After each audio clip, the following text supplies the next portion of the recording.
I will call to order the September 27th meeting of the Rappahannock River Basin Commission. First up, Hardy, if you would lead us in the invocation. Sorry. Go ahead, please. Heavenly Father, we want to thank you for this opportunity to congregate and share with our neighbors. Guide and direct us as we go about our duties to our constituents. Make us ever mindful of the needs of others. Keep us safe as we all make our way home. In Jesus' name we pray. Amen. Amen. Please stand if you're able. I pledge allegiance to the flag of the United States of America and to the republic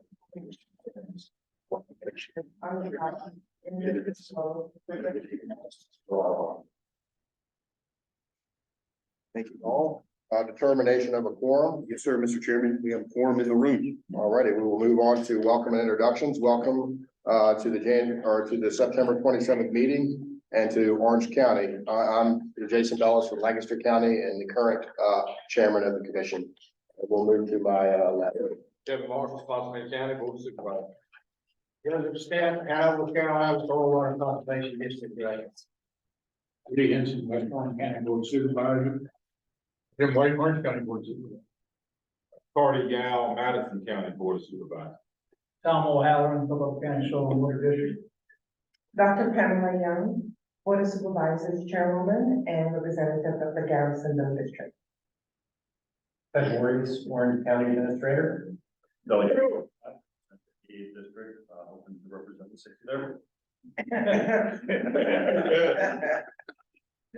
Emmett Hanger, Virginia Senate, 24th Senatorial District. I live in Augusta County, but I don't have a district yet, but we did now. I'm James Manitz. I'm here on behalf of Senator Reeves, who represents Virginia.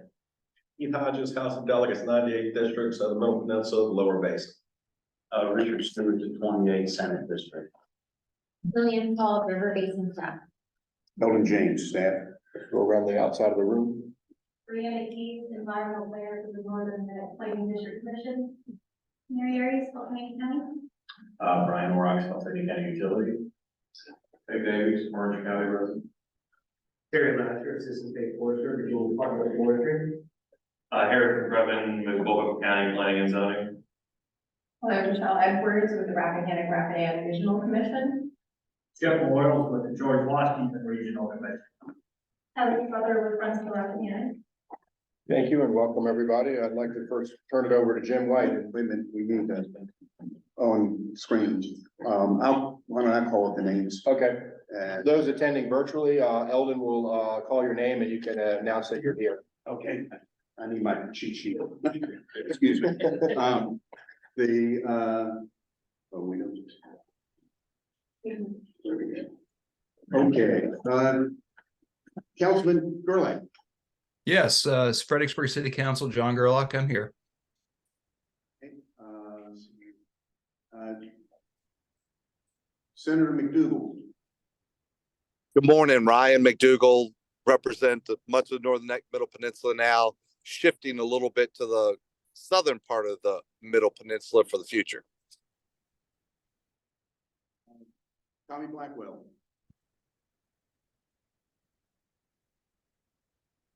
Tommy, you're on mute. Tommy Blackwell, Commissioner of the Revenue, Essex County, and a friend of the Rappahannock. All right, Ian Coates. You're on mute. Go on. Hey, I'm Ann Coates. I'm the Executive Director for the Thomas Jefferson Soil and Water Conservation District, and Luke Longenecker is about to join me as well. Thank you so much for having us. Daryl Glover. Good afternoon, Darrell Glover, Deputy DCR Director for Dam Safety, Floodplain Management, and Soil and Water Conservation. Director Wells will be along shortly. Hannah Summers. Hi there, I'm Hannah Summers representing Virginia DEQ's Office of Water Supply. Our office's manager, Weeden Clow, will be joining us shortly as well.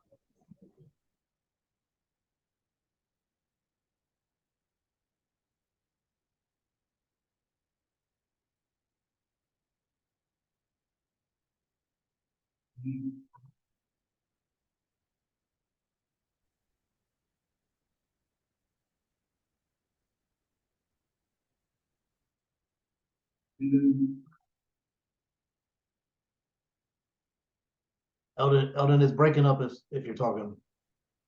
Go ahead, Stephen, introduce yourself. Okay, good afternoon, everyone. It's good to see everyone again. Stephen Pyle from the Virginia Department of Emergency Management. Hi, everyone. Mark Kilgore, Lead Dam Safety Engineer for DCR Dam Safety. If there's anybody else online that we didn't recognize, you can speak up now. I'm Steve Stork. I'm here from the Chesapeake Conservancy, and I'm the the Deputy Director of the Chesapeake the Conservation Innovation Center, which Louis Cadell did the work for the presentation. Yeah, and I guess I can go next. Louis Cadell, Geospatial Program Manager, also with the Chesapeake Conservancy. Thanks for having us. Thank you, and welcome to the folks online as well. Thanks to again to Orange County for hosting us. I'll turn it over to Jim to give a little welcome introduction. Okay, thanks, Jason. First of all, welcome to the Rappahannock watershed. We don't often meet in the Rappahannock watershed, but we like to think we're part of the deal. So welcome. Ted's going to talk. Our county administrator is going to talk a little bit about this building, because for many of you, this is probably the first time you've been here, and we're pretty proud of it. It's a multi-purpose facility, and he can tell you a little bit about that. You feel a little odd. You feel like you've been being watched. One of our board members a few years ago became the unofficial historian of the board supervisors, and he's been working now for months, maybe over a year, I guess, possibly by now, trying to identify all of the prior supervisors in Orange County and get a little bit of a history of who they were, when they served, these kind of things. The challenge has been getting photographs, but if you look, the more recent ones are, that's me on the far right top over there. You know, it gets older as you move back in that direction. It's been a real challenge getting you know, either portraits or photographs or whatever of some of the older ones, but you can see that his progress is really something interesting. So if you're interested at all, take a look at those. As with many counties, I think a lot of the terms early on were 1 year. And so the numbers reflect that, and you'll see a lot of people that were only here for a year. It's quite interesting. We've been around a long time, as most of the counties have. And, we are excited to have you. It's been an interesting couple of years in Orange County. We've tried to do any number of things to move the peg forward. This building being one of those. We found ourselves in a situation a few years ago with a public safety radio system that covered about 18% of the county.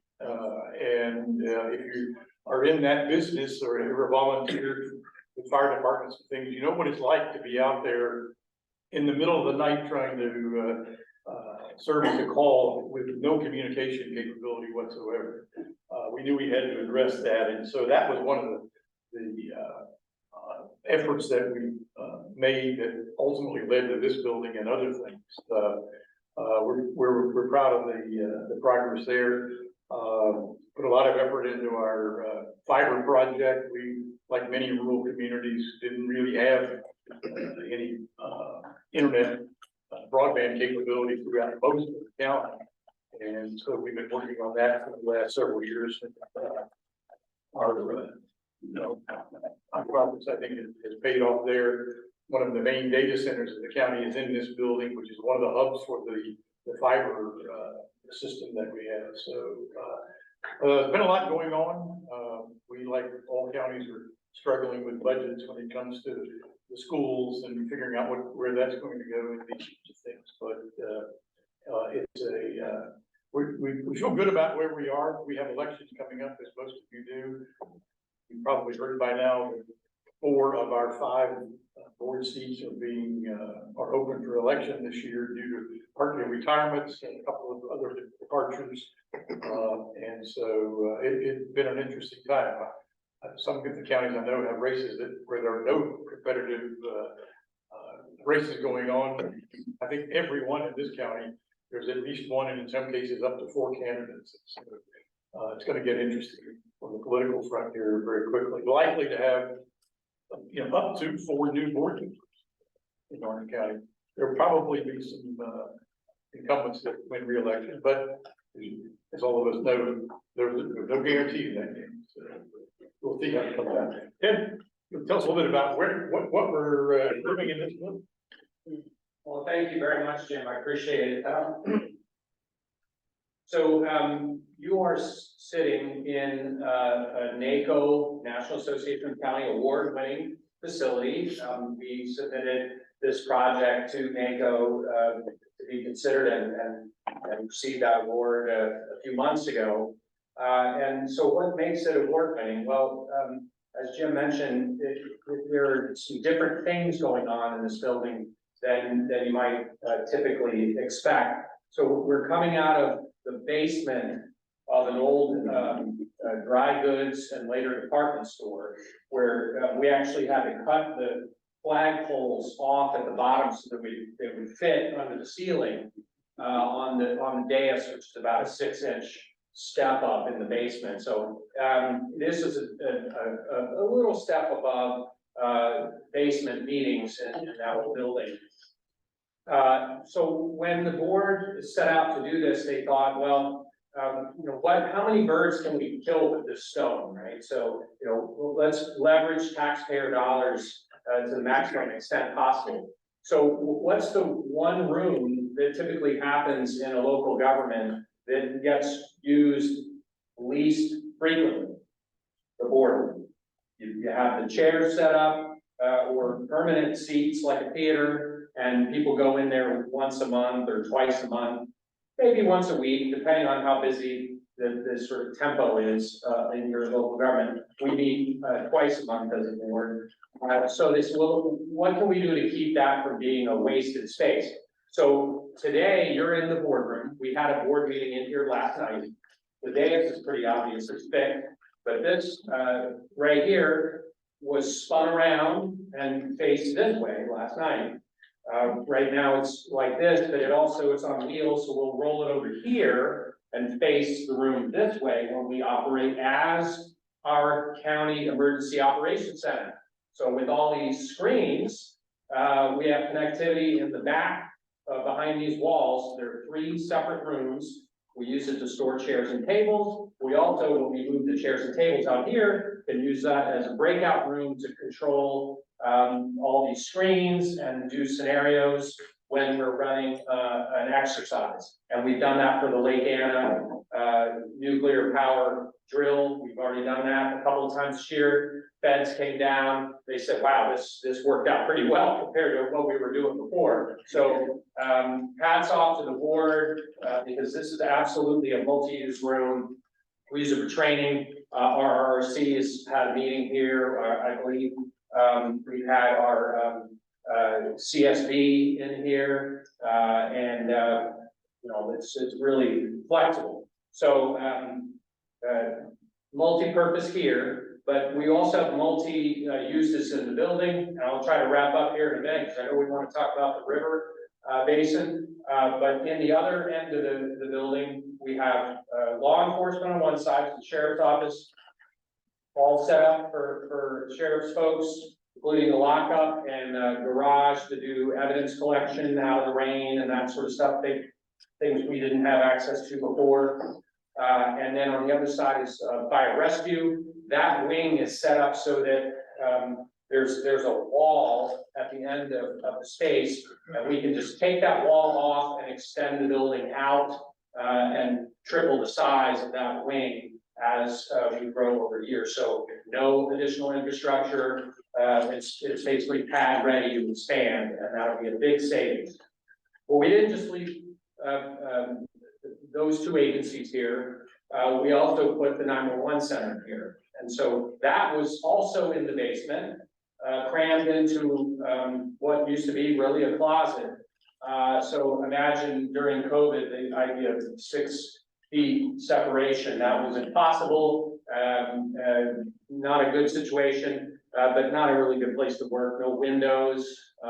Those folks deal with enough as it is, so, we have a nice, attention to, employee comfort in there, windows, views of the mountains, really nice setup. So, that's the three major public safety agencies, but what's missing? Every single one of those agencies is a big user of IT.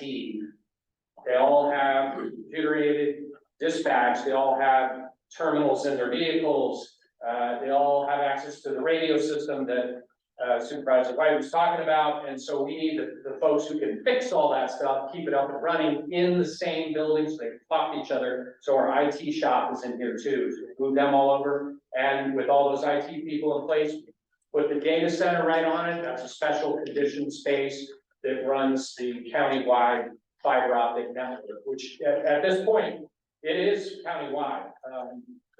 I think we're the first community in Central Virginia to really have, end-to-end fiber.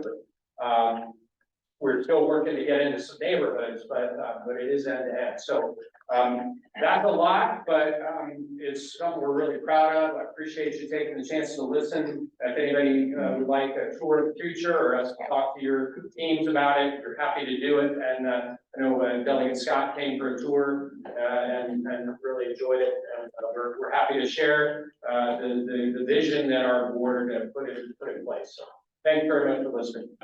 Thank you for that update. It's a beautiful facility, and the board did a good job of having the vision to bring it. Did you have one thing to add? And I think I'm correct on this. They did all this without raising tax. Yeah, we're creeping up on a decade plus since we raised tax. Good job on your fiscal responsibility as well. Next up on the agenda is the approval and the review of the agenda and, the approval of the agenda. We have a motion to approve the agenda.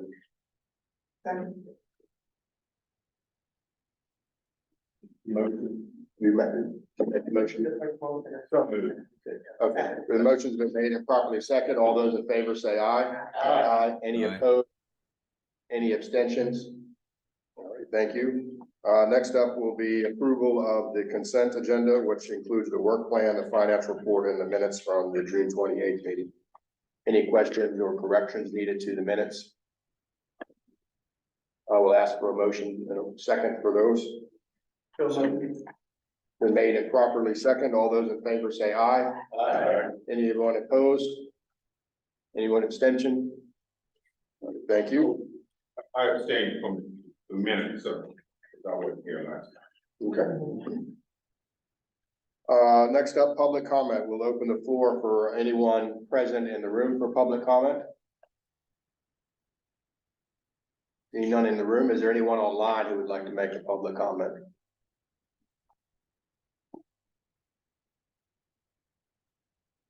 Anyone?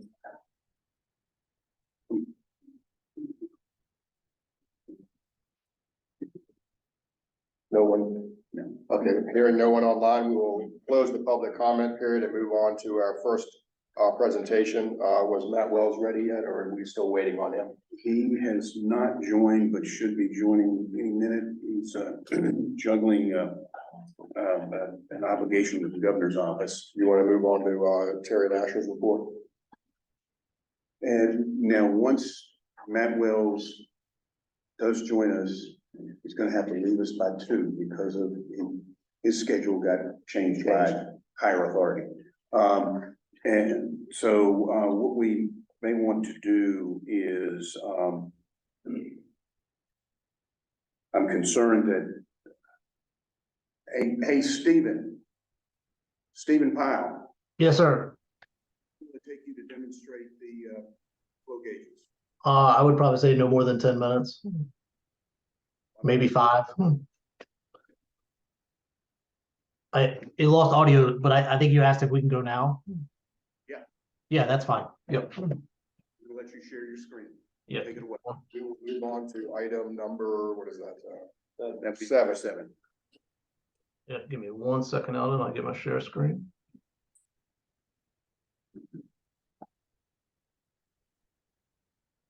All right, Okay. Elder, you can see it? Okay, Yes. all right. Let me put this out of the way here. All right, good afternoon, everyone. It's great to see everyone. I turned off my camera so we could have a little extra bandwidth to share our screen here. So just here today to give you a quick update of kind of where we are and also to showcase the dashboard that we have built. Always a work in progress, but we feel like it's in a really good spot to showcase one of the sites today to show you what all is included with a site that both encompasses a stream gauge and a rain gauge. It's what we call a duo site. So for today's purposes, we'll travel to the town of Culpeper. So this is the gauge that sits on Old Rixeyville Road at Mountain Run. So you'll see in the dashboard here, it gives you the name of the site, gives you the time that it was updated. So I pulled this up about a half hour ago. So the gauge updates every 15 minutes and sends that data to the cloud and obviously back to the dashboard with us. So it does give you a quick summary up here up top, what the water level, particular water level is. Obviously, it's not raining today there, so we don't have any precipitation intensity or accumulation or type. The battery voltage, so as just a reminder, the station is powered off a 12-volt battery in combination with a solar panel. And then moving down to that last box, which is the signal. So this particular, station runs off LTE. So that shows it's a really, when you get down around 50, that's a really excellent signal that it is running off of through Verizon. So giving you a little bit more detail, moving down here, this is the water level hydrograph. So as you can see, obviously with the consistent drought over the past couple months up in what we call our region 2 up in that northwest part of the state, water levels have stayed particularly low and even dropped even more. Moving down into the next box here is your precip intensity. So that way, when we do see rainfall, we can better understand, hey, is it just a light shower? Is it moderate rain? Is it a torrential downpour? That type of deal. Moving down into the next box, which is our precipitation accumulation. So this tells us what our precip accumulation is over a 24-hour period. With that, going down to the next box is our voltage, kind of like we talked about. What's that power of that 12-volt battery that's inside the junction box. So you can kind of see what it goes day by day, a similar pattern. So you can tell when the sun is up during the day, coming up here, and then at nighttime it kind of goes down and comes back up during the day. And then moving down into the signal, what we talked about with its LTE Verizon SIM card. So very similar to your cell phone, it has a SIM card inserted into it that it runs off of, transmits back to that tower into the cloud. So you can see it's in that excellent range down here. And I'll move back to the top. So we have what we call our info page for each gauge as well. So this kind of gives you an online, or excuse me, an overview of where that gauge is located, what type of sensor we have there, because obviously this, like we talked about, is what we call a duo site. So that's both a gauge that measures the water level as well as any precipitation in that area. Gives you a map so you can zoom in and kind of see exactly where that gauge is located. And then moving down here is what we call our thresholds. So they mainly pertain to water level and then precip accumulation as well. The biggie is more of that water level, so we can better understand and saying, hey, it's at normal water level today, but if it does rain a lot and those water levels start to creep up, the town can look at this gauge and say, oh, we might be concerned with this particular level, whether it be a minor, moderate, or major. So obviously the colors get brighter, the more concern that we do have. So one thing I will just kind of go into is kind of more of our educational emphasis to our stakeholders that the project isn't necessarily complete once that sensor is installed. So obviously the vendor, along with our team, is working with the National Weather Service to test data sharing. So obviously this is more of an internal dashboard that we have for our county and city and town stakeholders, as well as you all, that you can look at in the background. So this is not meant for the public per se, but when we do get that data, what I'll talk about as surveyed in a minute, that data will become public to our residents, businesses, and more. So like I said, the vendor's working with the National Weather Service to test that data sharing currently. So they started about 2 weeks ago. So concurrently, we're also testing each gauge site's data to ensure it meets our high standard of data collection, whether that's on the water level side or on the rainfall side. We've also identified a few equipment enhancements in Madison County, and that equipment arrived actually yesterday.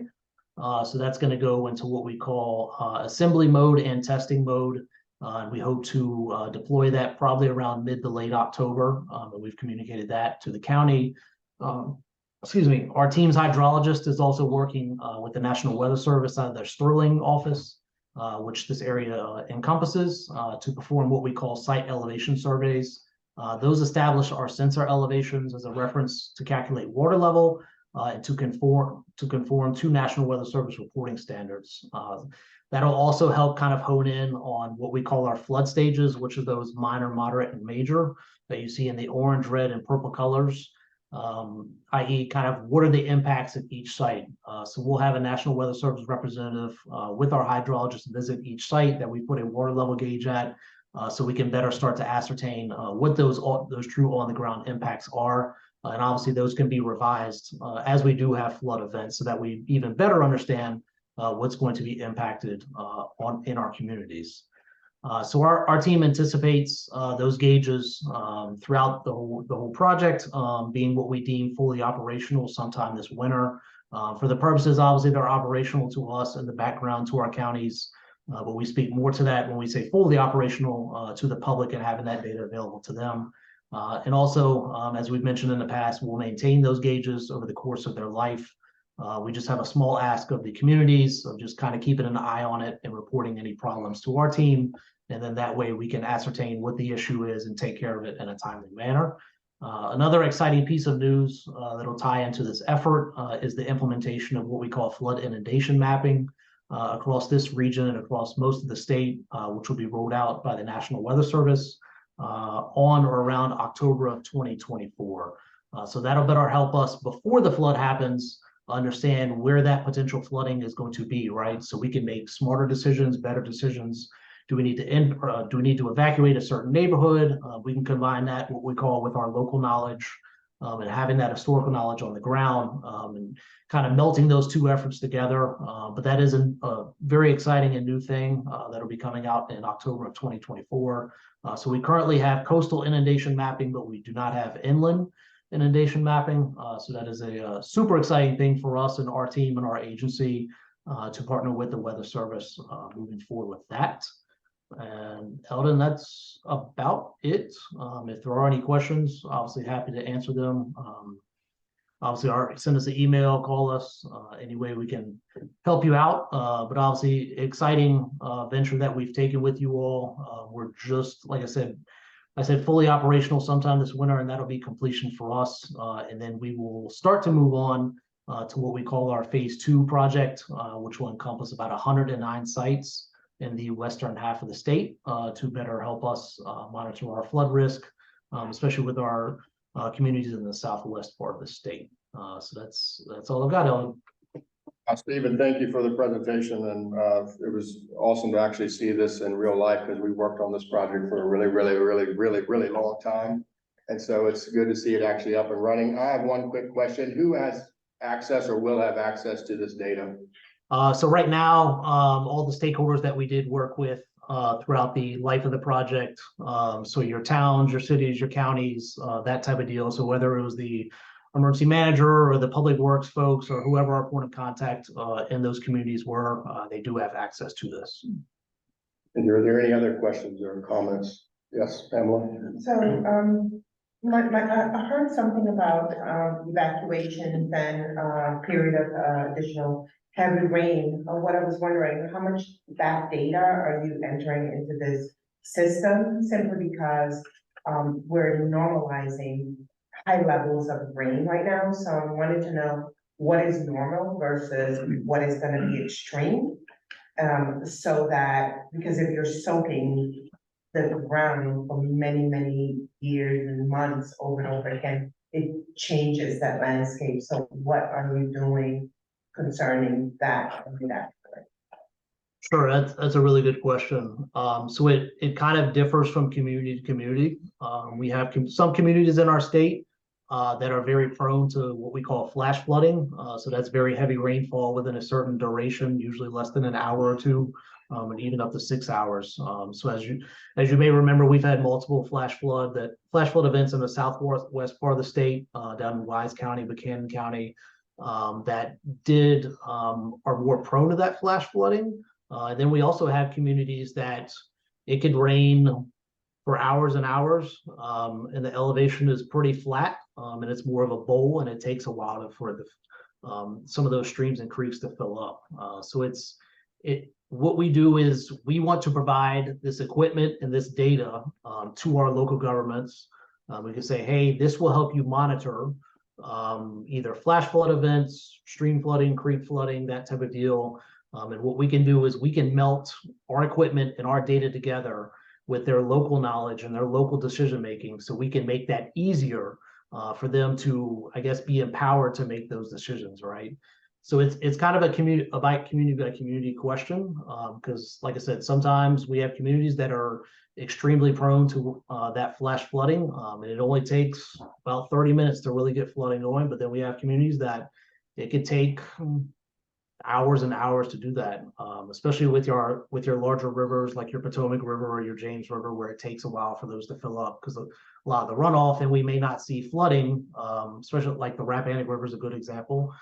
It may take 3 or 4 to 5 days after that heavy rainfall to really start seeing rises on the river.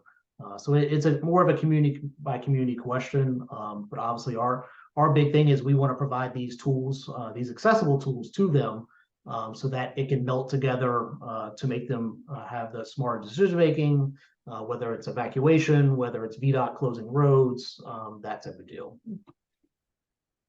Any other questions for Stephen? Stephen, thank you.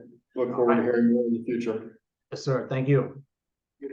We will move back up to our first presentation as Matt Wells from DCR has now joined us. Matt? And Matt, you should be able to share your screen. Great. Can y'all hear me okay? Yes. Yes. Perfect. All right. So let me try to share a screen. I'm going to stay camera off because there's not much to see right now. A second here. Matt, thanks for being here. Sure, absolutely. And my apologies that I can't be with you all in person today. I'm actually at the Petersburg Library. We did a great event with the governor to highlight the 1-year anniversary of the partnership with Petersburg. Eldon asked me to give an update on some of our major priorities, where we are today and where we're going to hopefully head. I want to flag that joining me virtually, I've got Frank Stovall, who's my Deputy Director for Operations, Daryl Glover, who's my Deputy Director for Dam Safety, Floodplain Management, and Soil and Water, and then Mark Kilgore, who's one of our dam safety engineers. So any hard questions, they can take. Let's see here. All right, can y'all see the slides okay? Yes. Okay. So a little bit about DCR. For those who aren't familiar with us, we are the Commonwealth's lead natural resource conservation agencies. We have a number of program areas. We manage the state's 41 state parks and 66 natural area preserves. We manage a number of land conservation programs. We work with the soil and water conservation districts to administer the Virginia Agricultural Cost Share program for non-point source water quality. We are the state's lead dam regulatory agency, and then we have oversight over a number of floodplain and resilience programs. All told, we've got about 525 full-time employees, and when we are fully staffed up for the season, between 1,200 and 1,500 part-time employees. So some priorities that I want to hit on today. We've certainly got a number of them, but wanted to highlight 4 of them. One is expanding and enhancing access to outdoor recreation.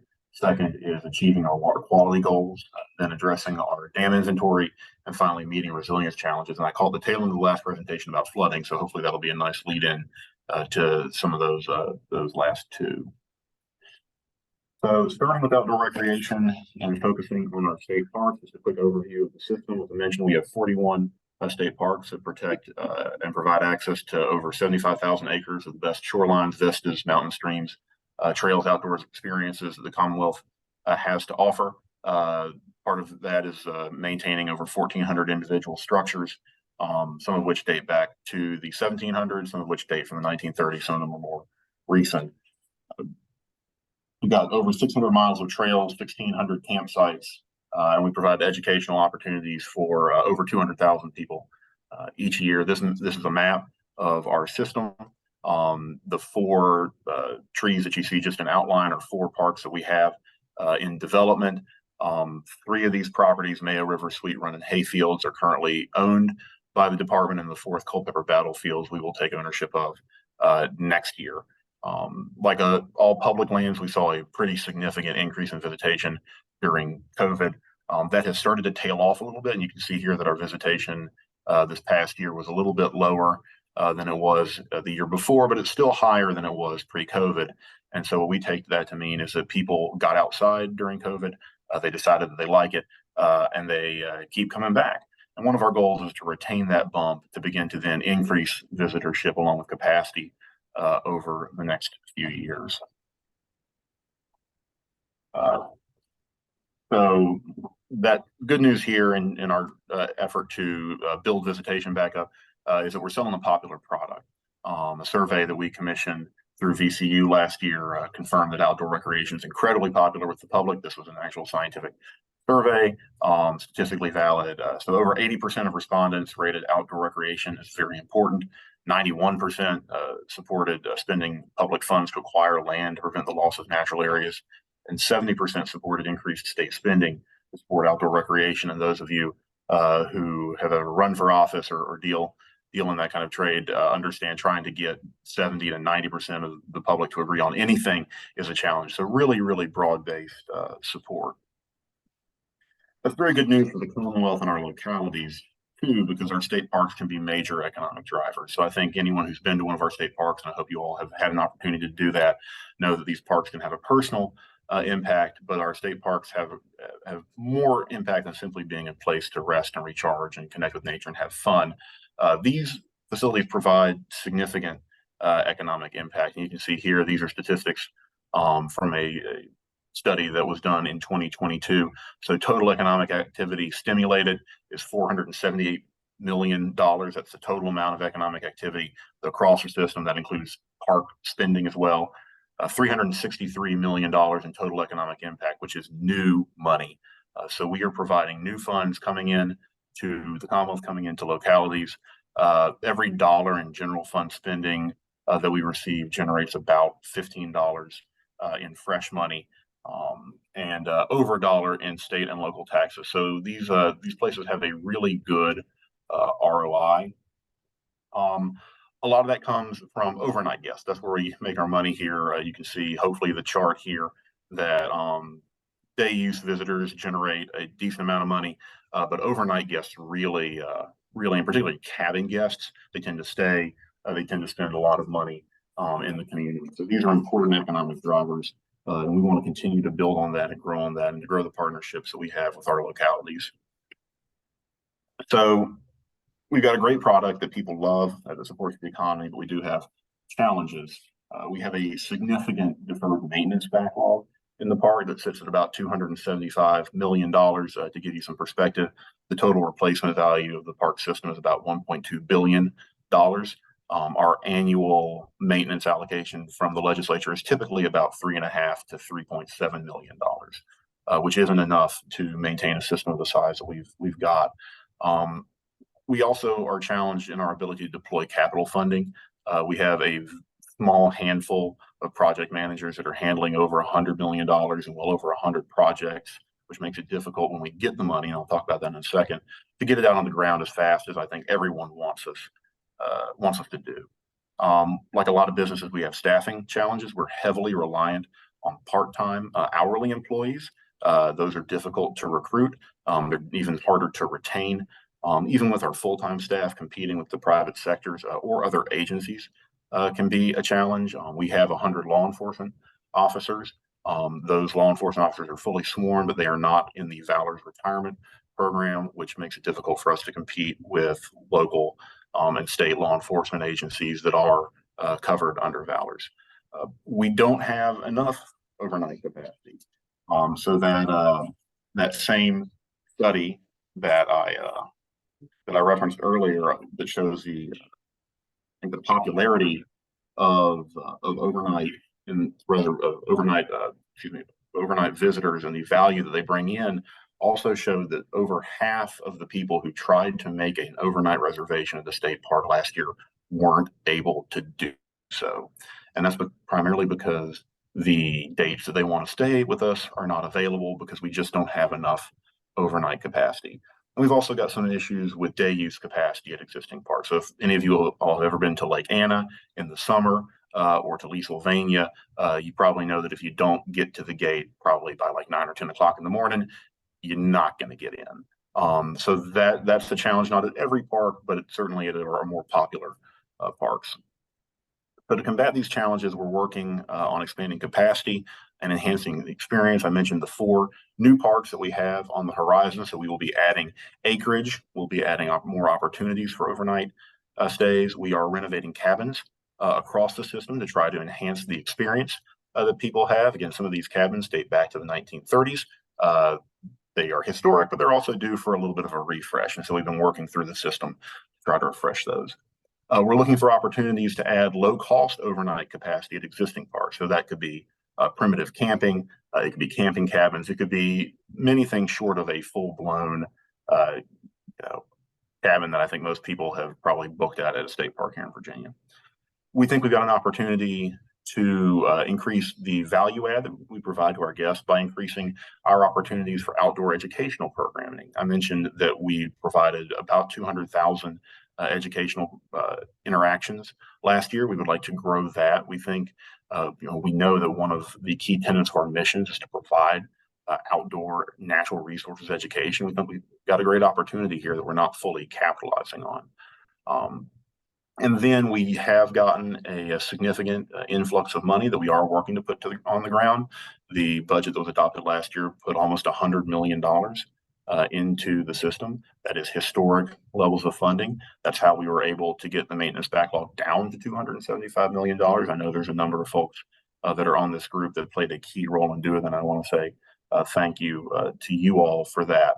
So we are going to keep running hard to make this a best-in-class park system that people want to continue to come back, that people enjoy, and people learn something when they visit us.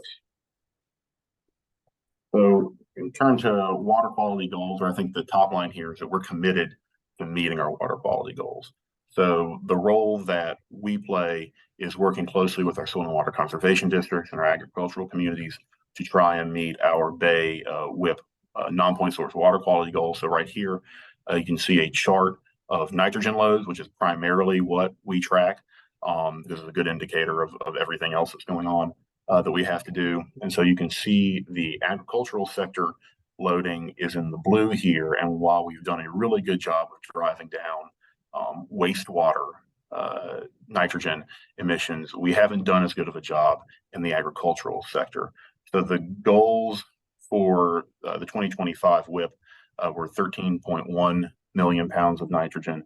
In 2022, we stood at about 18.7, which means that somehow over the next 2 years, we are supposed to reduce an additional 5.6 million pounds of nitrogen through the agricultural sector.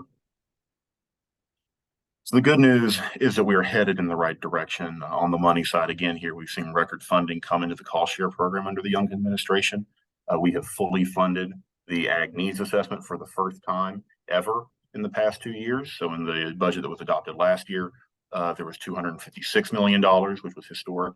And then in the amended budget that was just adopted, we got even more money. So it's another $287 million. We have beefed up some of our staffing and some of the partnerships that we engage in with the soil and water conservation districts, with their association, with the poultry community in particular, and with our federal partners as well, to try all with the goal of getting more practices into place on the ground, and then making sure that we are getting credit for those practices. So the challenges here is that, first of all, we're playing catch up from underfunding in previous years. And frankly, 2025 is out of reach. It's just not feasible to have that level of reductions that quickly. Again, we'd have to reduce 5.6 million pounds when our best year of reductions was somewhere around 600,000 pounds. Part of that is we have to work with districts to deploy this large surge of funding, and logistically getting that much money on the ground is a tremendous effort. And so unlike point source, where we can do a handful of big projects, these need to be done farm by farm, and our districts have and are staffing up. And if there's any districts in the room, we appreciate that, and we want to encourage you to continue to do that. But it takes some time, even after you hire staff, for those staff to develop the relationships that they need with the local producer community to really get into gear. Finally, we are hampered in terms of meeting our goals at the federal level with some assumptions about expiring practices that are in the current Bay model. So the Bay model is what EPA uses to judge whether we're making it or not. And the model makes some assumptions about how long certain structural practices like manure storage last. And so the Bay model may assume that this manure storage lasts 10 years. And after year 10, we lose credit for that in the model, even if that is still there and providing water quality benefits. And that's part of why the partnership with NRCS that I just briefly mentioned is so important in terms of making sure that we're getting credit for practices that have previously expired. So looking ahead, we're going to continue to drive towards meeting these water quality goals. Again, the program is fully funded for the first time in history, and I can't overstate how important that is. And similar to parks, I know there are people on this commission that played a big role in that, and I want to say thank you. I think we're headed in the right direction with our partners in Virginia and federally. Everyone seems to be moving towards the same goal. Even if we may have some slightly different paths to get there, I think everybody's focused on meeting these goals. And that includes productive conversations with other state agencies and partners with how we can ensure that we're capturing the full range of BMPs and practices that are on the ground and making sure that we're getting credit for those. I want to talk about dams next. And just to frame this issue, so nationally it's estimated that about 70% of dams are reaching the end of their useful life. The American Society of Dam Safety Officials estimates that bringing Virginia dams up to standards would cost about $5.5 billion with a B in a 2023 report. Each one of these dams represents a single point of failure with potentially significant, potentially disastrous impacts. And so if there's one thing that I think worries me in this job, it is this issue because of the significant risk. So where do we fit in? DCR regulates more than 2,500 dams. Most of these are privately owned earthen dams. A dam becomes regulatory based on the size of the structure and the size of the impoundment. Agricultural dams are exempt. So we do have a big universe of dams that aren't regulated by DCR, and we also don't regulate dams that produce energy.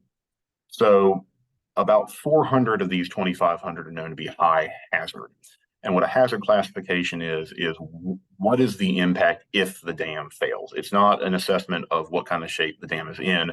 So a high hazard dam, if it were to fail, would cause significant damage and destruction of property or loss of life. So these are the really potentially problematic universe of dams. The other side of that is that about 1,700 of the dams in our system don't even have hazard classifications. And our estimate is that once we have been able to go through all of those dams, we'll probably find another 300 or so high hazard.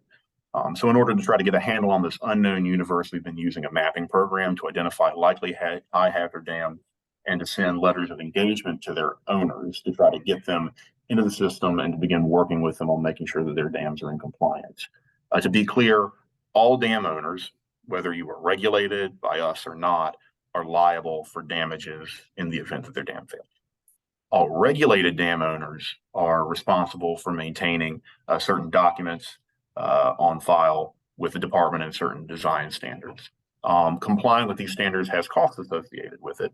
And we do have state funding that's available to support regulated dam owners. And one of the purposes of the letters of engagement is to make sure that dam owners, particularly high hazard dam owners, are aware of the support the state can provide. So there's $20 million in the dam safety program from the budget that was adopted last year. There's also some federal money coming online. And then separately, there is now $70 million for soil and water conservation district dam rehab across this biennium. To kind of give you a sense, I think that'll maybe fund 10 to 12 dam rehab projects at the end of the day, depending on their size. So here, the challenge is in large part a lack of understanding of the problem among the public and among dam owners, particularly of their responsibilities. Additionally, population growth means that a lot of dams that used to be low or medium hazard because there wasn't anything downstream now have shopping malls and subdivisions and then people right below them. As I've noted before, the issue has a price tag that starts with a B, and frankly, we've been kicking the can down the road on this for years, which has not helped us. So now we're in a catch-up position. And then last, there are some statutory restrictions on our ability to provide funding to dam owners. The level of match that is required for the grant program is in statute. We are also only able to put out 50% of the money that was in the fund the year before in a grant round. So even though we've got that $20 million, it's coming out more slowly than we might otherwise be able to do. So looking ahead, we're going to continue to focus on high hazard dams. We've been successful in reducing the number of dams without hazard assessments by nearly 100 since last December. That's taken a lot of effort by staff. We have participated in over 1,000 interactions with dam owners since January of this year. We've got a grant, the next round of the grant safety manual is out for public comment. So hopefully that round will open later this year. And the bottom line is we want to continue to work with dam owners, right? Our goal here is education and safety, not enforcement action. So if you know someone in your community that's received a letter of engagement, if they reach out to you, if they have questions or concerns, please point them our way. We want to work with people to get them in a good place on this. So finally, I want to touch on resilience and in particular on flood resilience and the way that I want to kind of frame this and how we as an administration support flood resilience with 4 key principles. So first, we're committed to addressing challenges relating to flooding and resiliency. The second, that we have to address these challenges with programs that work for all parts of Virginia. A third, that the programs we implement have to work together as parts of comprehensive, cohesive plans. And then fourth, that these programs and plans have to be developed and implemented with transparency from the public. So those are kind of the guide stones that we use as we move forward. And so first, again, we are committed to addressing this challenge. These are statistics from the Coastal Resilience Master Plan Phase 1 that we put out a few years ago. You're only going to see increased impact from flooding events over the next couple of years. This has some statistics in it, and I'm not going to go for them, but I think that the bottom line here is that we are committed to moving the ball forward. We're committed to working to meet these challenges. This has a significant impact, particularly on coastal Virginia. Those of you that kind of bleed into the coastal regions are aware of this. These are, again, projections from the Coastal Resilience Master Plan showing relative sea level rise risk projections. As you can see, there's a lot more blue in the second map than there is in the first map. That's obviously a direct impact to coastal Virginia. It's also a broader impact to the economy. 70% of our residents, almost 80% of our GDP comes from the coastal region. But I know it's tempting to think of flooding that particularly impacts coastal Virginia, and it's true that that area has significant and unique risk from sea level rise and subsidence. But flooding isn't simply restricted to the coastal region. I think I heard Stephen talk a little bit about this. In fact, if you look at historical data for storm events, which is the map in the blue, the western portion of the state has had more flooding events over the past 25 or so years than the eastern portion. It's a statewide problem, but the risk profiles are different, right? So inland portions of the state experience risk differently than the coast. And so while the coastal regions see more of a chronic risk profile, inland parts have more acute risks, right? Flash flooding, water comes down from the mountains and it washes out the town. It also impacts populations differently based on a number of factors. So not just exposure and damages, but also social vulnerability and community resilience. And so in particular, flooding tends to really impact low income and underserved areas. And that's sort of what the chart there on, what I think is, you're right, the combined flood risk index shows. So one way that we can help meet these challenges for all parts of Virginia, because they're all impacted, is through funding. One of the tools that we have in the tool chest is the Community Flood Preparedness Fund, or CFPF, which provides grants to localities for resilience planning, studies, capacity building, and project In last year's grant round, we've had 3 so far. We provided over $65 million in funding to 49 projects. About 65% of that will go to low-income geographic areas. Overall, across the 3 rounds, we provided about $98 million in funding, again, the majority of which has gone to low-income geographic area. This funding is available to coastal and inland communities alike. Most of the uptake in the earlier rounds was coastal communities because they were ready to apply for it. We are seeing more inland and more western communities begin to take advantage of the program. I think one aspect that's important for this is it has a focus on planning and capacity building.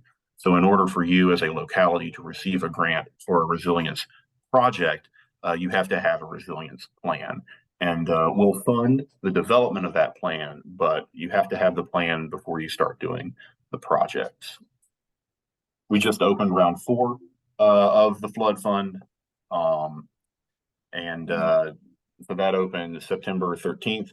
It closes November 12th. We're hopeful that we'll be able to announce awards in December. So for this round, we're offering $85 million in total, and we're doing something a little bit different. We've got $50 million in grants for all of the things that we have previously provided grants for. We're also providing $25 million in long-term, low-interest loans. So we are capping the grant amounts, but on top of that, localities are able to apply for loans. We're also providing a short-term loan category at $10 million to provide upfront funding. One of the consistent messages that we heard from localities was that the initial cost of getting these projects going was a significant barrier because the CFPF is a reimbursement program. And so with this, we are trying to get localities the money up front so that they can get those projects going. We are also allowing localities to get an advance on awards in this round greater than we have in the past. And for the first time, we're also funding some pre-award costs and some maintenance costs. And all of that is in response to comments that we got back from localities and stakeholders to try to improve the program and to improve the uptake of the program. We've got a new tool in the toolkit this year in the Resilient Virginia Revolving Fund. So we're starting this is the first round of this. So while the CFPF, as the name suggests, the Community Flood Preparedness Fund, focuses on larger community scale projects, we envision the Revolving Fund as a complement that's focused primarily on property scale initiatives. So the program was capitalized in 2022 with $25 million, was significantly plussed up in the amended 2024 budget with another $100 million. That budget came a little bit too late for us to put out in this round, so we went with the 25 that we got. So we're offering $5 million in low interest loans as non-federal match for federal resilience grants. Another $7.5 million for the hazard mitigation of buildings, and then a $6 million pot to help localities establish their own local funding programs. So $5 million in grants to help establish these programs, and then $1 million in interest-only loans to capitalize them.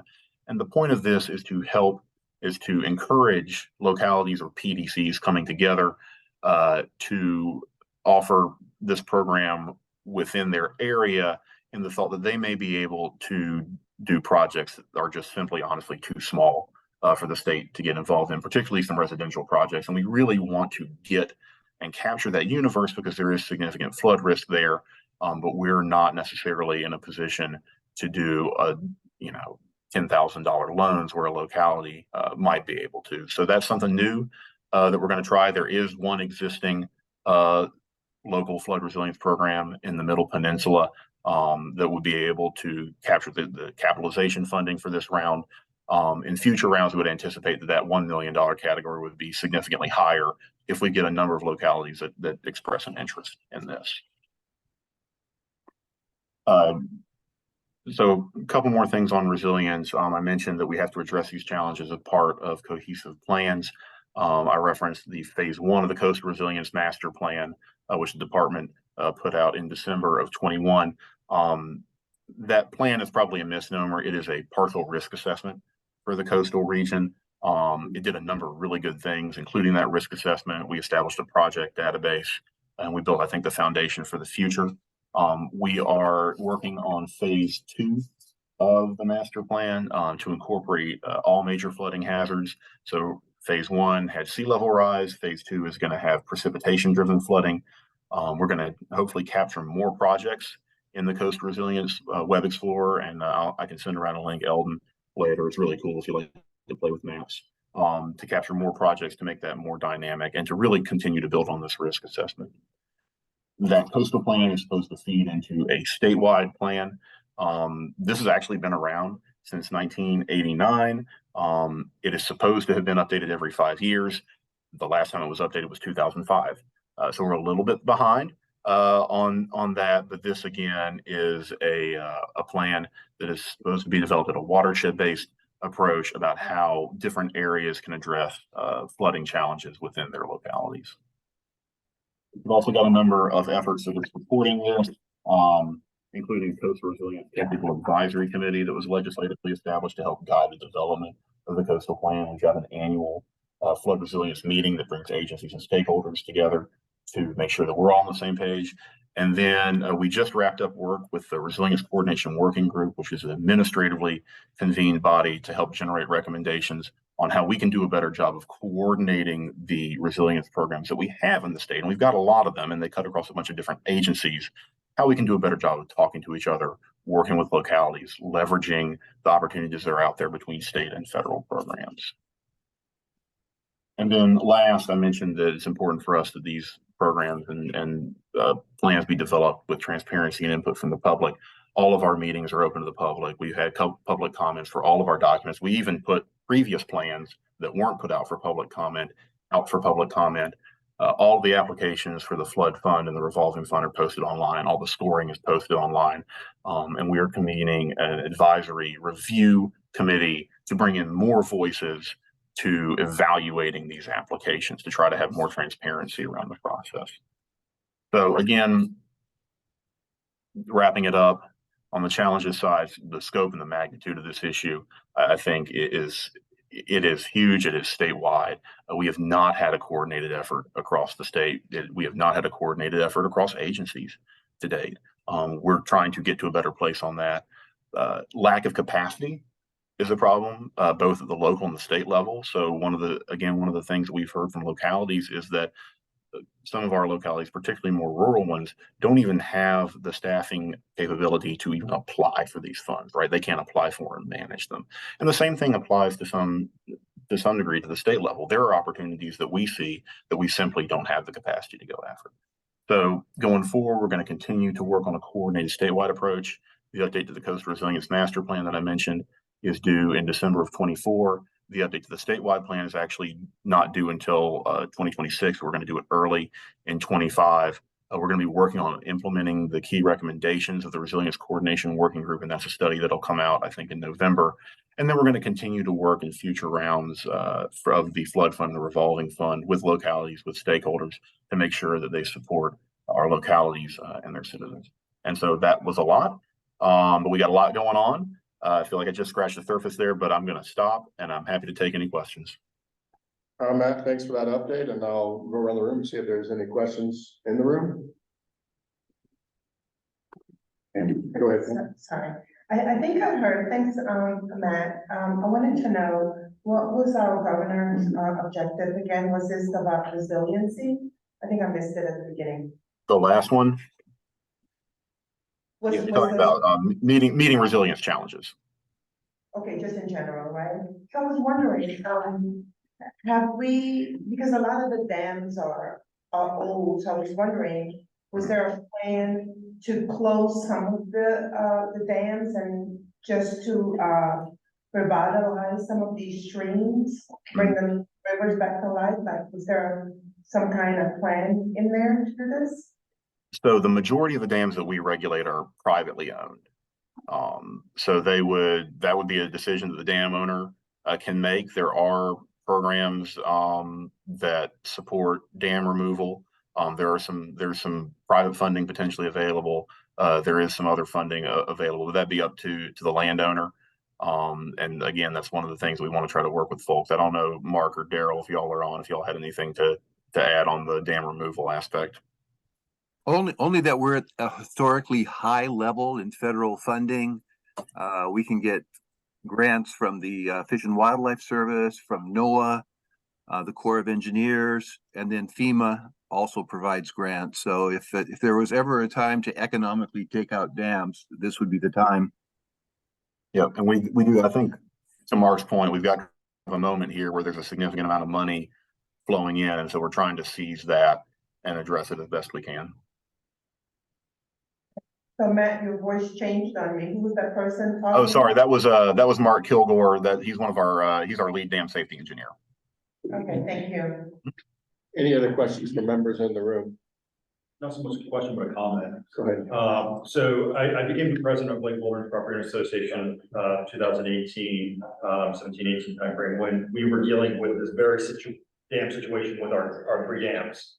And I know there, you know, a lot of these dams are owned by private associations that are kind of like fire hydrant for the association. They're that backup water in case of emergency. And I know that what we had to do is we had to go through this whole re-certification process with our dams, where the first engineer came back and said, okay, they're all high hazard level. And it was going to be $8.6 million for us to get them up to the high hazard standard. And then we went and got another engineer, and we were able to, through the proper analysis of the information, get them actually labeled as low hazard. So it only ended up being like an $86,000 total cost to the project. And so I just want to make sure that when we are engaging with these local privately owned dams, we're making sure they have the full information, that there is an appeal process they can go through, and they have the ability to engage with their locality to make sure that this gets done. I mean, at one point, we were told by an engineer that we were going to have to shut down one of our major roads and just gate it off, except for residents living on that road. And we said, no, you need to figure out another way to get this to work out. And they did. They found another way to get it classified as low hazard and meet the standards that need to be met for that process. So that's just my comments on that situation. But Well, and if I could, I think that is exactly why we hope folks will reach out to us if they have questions or concerns, because there is the possibility that their dam could be a lower hazard.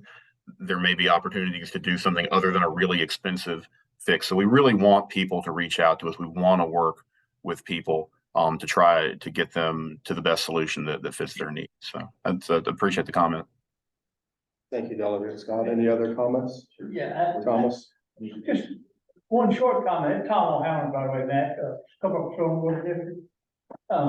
You know, the 11 dams that we have, when you say hazard, majority of these dams were low hazard until there was commercial or residential development downstream in the inundation zone. This was back before we had to do these inundation studies. Majority of the dams that we have, of the 11, I can take 5 of them. You could probably walk across them and know water's on the DD. They're for stormwater control, flood control. And it's the difference in the hazard in these dams between the top of water and the top of dam. So it's a breach, and that's what these studies were for. So they, you know, when you say hazard, it depends upon exactly what you're talking about. It's not like it's sitting there ready to, it's so badly constructed, it's about ready to fall. These dams have been there since the 50s and 60s and 70s. Really solid structures. We had one of them that went through an extreme flood. It did not fail. And the top, but it did not fail. But you got to understand what you're talking about. See, we throw this word hazard at it. It's not exactly like it's a danger sitting there. It's under the condition that it could be a danger. And just to kind of put a finer point on that, there's 2 sort of characterizations of dams that come into play. One is the hazard classification, right? So high, low, medium, and that's what would happen if the dam were to fail. Then there is the condition assessment, which is what kind of condition the dam is in. And so that is an indicator of the structural integrity of the dam. The hazard classification is a representation of the potential risk that it has. We tend to focus on hazard classification to some degree because that's what we're able to tell. Condition assessments are a lot more difficult for us to arrive at without working very closely with the dam owner or their engineer. So at least by knowing the hazard classification, we know where the potential risks are, and we can whittle down that universe of 1,700 unknown dams to try to make that a more manageable inventory to reach out to and address. So, Mark, anything else you wanted to add there? Yeah, just a footnote. The state passed a law that if a downstream developer increases the hazard rating or the spillway design flood for a dam, that developer must contribute up 50% of the upgrade costs to the dam. So it's not all on the dam owner in Virginia to have to respond to what we call hazard creep when a dam creeps from low to significant or from significant to high. Yeah, I agree, and I support that. There's a lot of these dams have been increased in hazard long before that law got passed. And I do, I mean, we've had great support from you all on the maintenance of our dams. We have no complaints on that. We still have projects, but they're in the works. Funding is, you know what our needs are. We keep you well informed. You communicate well, and as the money becomes available, you've all been very supportive of helping us get this work done and make sure that you stay safe. I just want to make sure that you understood that it's not, you start talking about dam safety, so it's a hazard dam. People get in their minds that this thing's about ready to fail and you're going to be killed somebody. I just, I'm a little cautious about people don't understand exactly what you're talking about. I would note, this is Darrell Glover, I would note that districts are in a much better position than many private dam owners because they do receive regular funding for maintenance from the department. The big issue with a lot of these private dams is that they have not been maintained, and therefore a number of them do pose a greater risk of failure. Thank you, Tom. Any other comments? Mr. Chairman, to the gentleman's point and to Matt's, we've had a lot of discussion on this in the General Assembly, and in fact, I chaired the governor's landing team regarding this particular issue and other natural resources issue. And I think what Matt and his folks are saying when they give this high hazard classification, it's in a worst case scenario. But thank the good Lord, we don't see that worst case scenario. You see the movie, was it Heaven Almighty, where the dam goes all at once and a wall of water comes down through a neighborhood. It just doesn't happen that way. So, a little bit of water starts trickling through the dam and a little bit more, and it just kind of eats its way down. But you never see that much water. And so I understand what Matt's saying. He's talking about a worst case scenario. I'm not aware of us ever seeing one of those worst case scenarios. It came close to Basin County, but it was only 28 inches on that rain gauge. I think 36 in 24 is the, But it came, the water came, the dam gave way and everything came. dam did not give way. That's my point. Typically, those dams do not. You just get a trickle of water and that trickle starts eroding and it slowly erodes it, and you don't get much more water than the natural flow that's coming through there anyway. But I think Matt's talking about the worst case scenario if that dam did give way, but I'm not aware of that ever happening. Yeah. Right. That definitely happened during Camille. We had 5 fatalities, I think, in the mid-90s with a dam failure. And we've had dams that were built in the Revolutionary War era that only failed 2 years ago. So we do see them. The big issue we're running into now is component failures at dams where the pipes fail. And we've had any number of emergency responses in that arena. I'm sorry, yeah. I just wanted to add value to what I started to talk about earlier is that, yes, it didn't fail. Yes, worst case scenario, we need to look at that. But climate change is real and it can happen and we just need to be prepared. So when we talk about trickle today, it may not be a trickle tomorrow because we don't know what is coming tomorrow. So we just need to prepare for the worst case. And I'm hoping that we're looking at all the dams to do that because we just don't know. The fact that they've been there for so long and individuals own them, that is going to be an issue because guess what? When it breaks, they're going to come for help because they're going to be underwater. So, hopefully people do come. Hopefully you have some kind of program out there that you're asking them, to connect with you so that we can see and help early and not late when it's just too late. I just have a clarifying question. So the high risk is based on downstream conditions if it were to break. So what projects are used to lower that risk rating? Mark, did you catch that? I heard everything but the last two words. What project, and then it was cut off. What can a dam owner do to lower their risk rate, their hazard classification? Sure. Well, one thing we always tell dam owners, you always have at least three options. One is to remove the dam altogether. The second is to lower the dam below the state threshold, putting it into the hands of county and city government, and they would have to approve that. And the third is to address the deficiencies in the dam and satisfy state standards. The dam owner can reduce risk.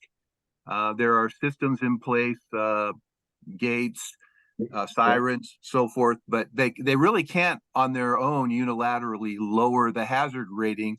The only case that might accept that is if someone were to buy out all the homes in the floodplain below a dam, so there's no longer any residential structures, it might conceivably go back from high to significant at that point. So we don't have a lot of tools for our dam owners, but what we do encourage them to do are these annual inspections and periodic inspections by professional engineers to catch problems early. It's a lot cheaper, kind of like with a house, to repair something before it turns into a complete infestation and the dam is going to go. So having those PE inspections, you're basically paying $2,000 or $3,000 to buy some insurance on the condition of your dam and potentially saving hundreds of thousands of dollars in repair costs if you just let it go for 10 years. Well, Matt, I know you're short on time today. We thank you for your presentation and the valuable information you provided today. I look forward to updates in the future from DCR. Certainly. And again, if anyone has follow-up questions or wants to talk more about the dam safety issue or any other issue, please do reach out to us. Again, we want to be communicative and we want to work with our partners at local government, state government, and property owners. Appreciate the opportunity. Great. Thank you. We'll move on to our next agenda item, Virginia Security Corridor, Terry Lasher.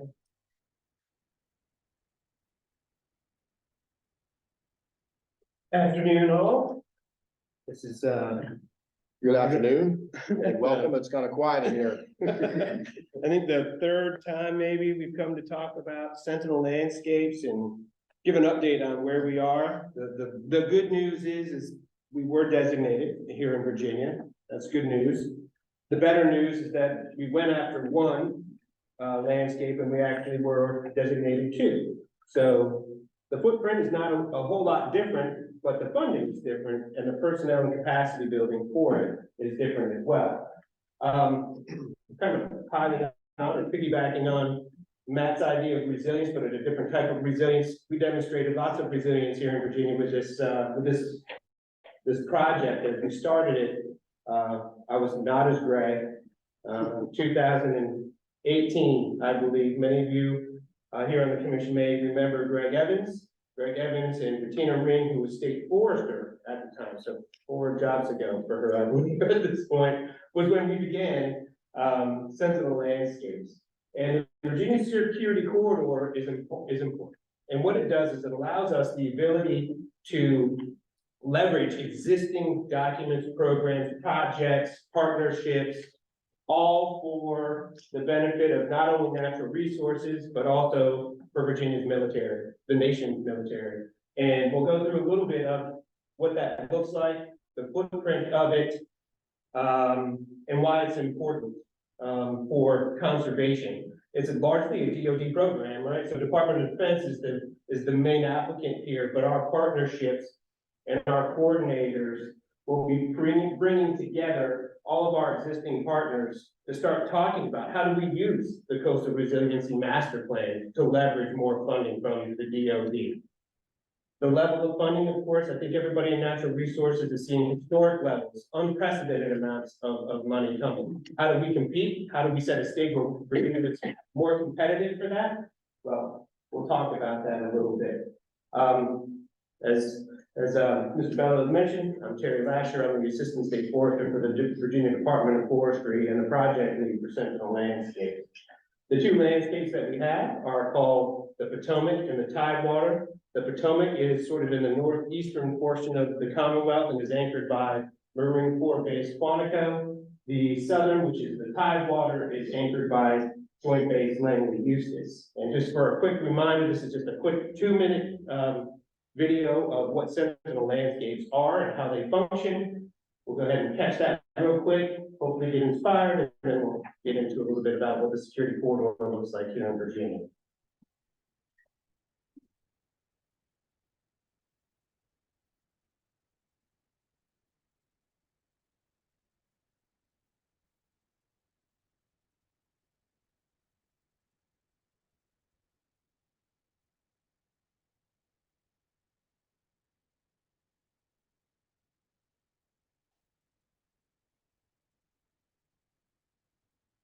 Sentinel is the soldier that's ready to protect and defend.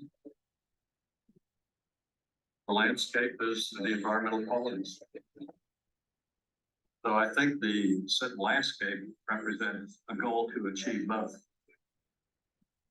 The promise of the Sentinel landscape is a military mission, vibrant working lands, and that conservation value, that natural landscape. You have an opportunity to protect those working lands, protect those natural areas. The size of the Sentinel landscape works at a scale that nature works at. Works at a scale where nature actually functions. We're not just war fighters. We're land stewards. That stewardship goes beyond our boundary.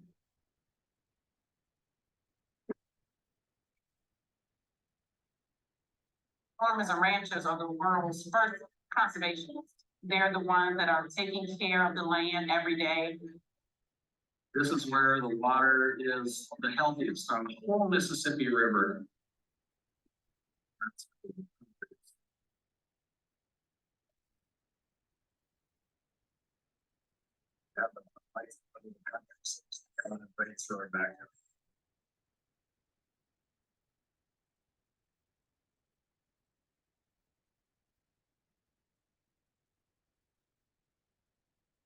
Sentinel landscape to really look at the future and bring the partners together to talk about their common goals.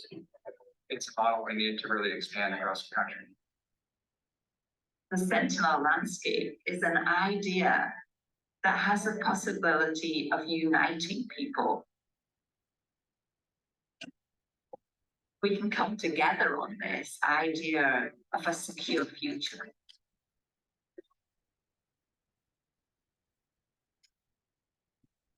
Y'all feel inspired about that? All right, I didn't see Virginia, what happened? We weren't out there yet, right? So we were just designated on July 10th of 2020. And we are the first state to be designated 2 landscapes at one time.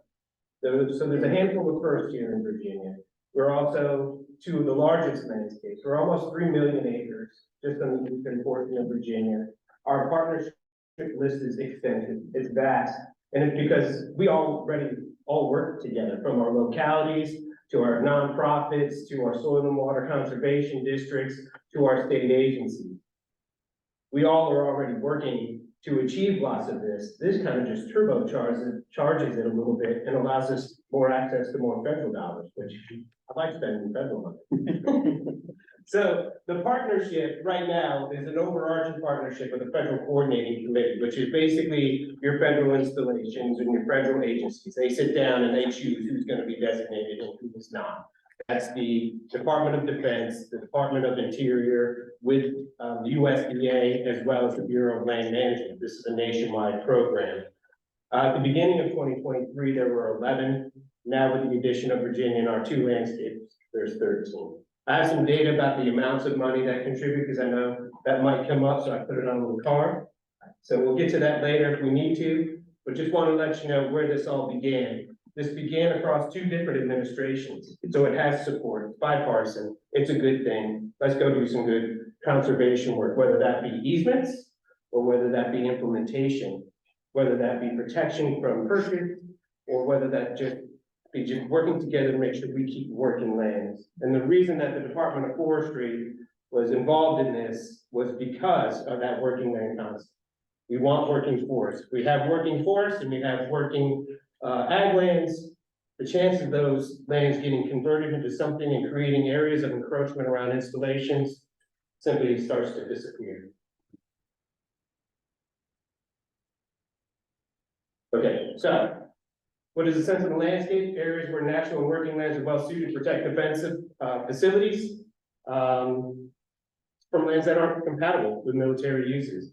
And I know we're going to get someplace where we're going to have talks about why do we care about the military, and I got some stats about why we care about the military in Virginia. It's an excellent opportunity to achieve multiple missions. We're going to use existing programs, existing plans, 4th Action Plan, our Coastal Resiliency Master Plans, and others to start to figure out where we have overlap. Who's the right person to hold an easement if it's an easement? Is it the DOF? Is it the Virginia Outdoors Foundation? Is it a private land trust? Doesn't matter. We're here for the conservation of the natural resources. So why the military? Well, here's a couple of things that I got off of the Secretary of Veterans and Defense Affairs website. They have a nice little fact book. If you haven't seen that fact book, grab it, do yourself a favor. It'll tell you by region how many people they employ, how many acres they own, and I'll show you a little bit of a table of that. But obviously, we all know Virginia is home to the Pentagon, the National Guard Bureau, NATO's Allied Command Transformation Center, which is the only one that is located in the United States from a NATO standpoint. Major headquarters of the Army, Navy, Air Force, Marines, and we often forget about the Coast Guard, but the Coast Guard is a major player here in Virginia as well. The U.S. Navy's East Coast Master Jet Base, so Oceana. There was some talk not too long ago about frac realignments and how that would impact the Tidewater area. It was a significant impact. So Oceana is the big player. It's also the largest naval base in the world. Virginia is home to a great amount of military force and training. So the headquarters of the Air Combat Command and the longest continuously active Air Force base in the world, which is Langley.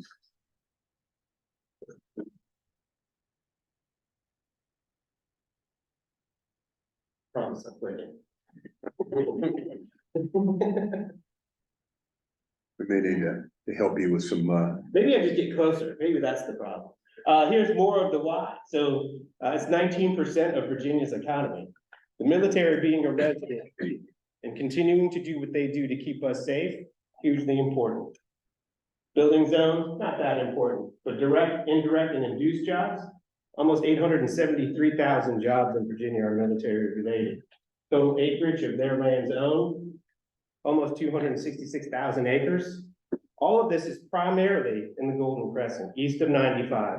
There's one installation that we tried to grab. It's not really an installation as much as it is a facility, right? They'll go to a DOD meeting and confuse facility and installation.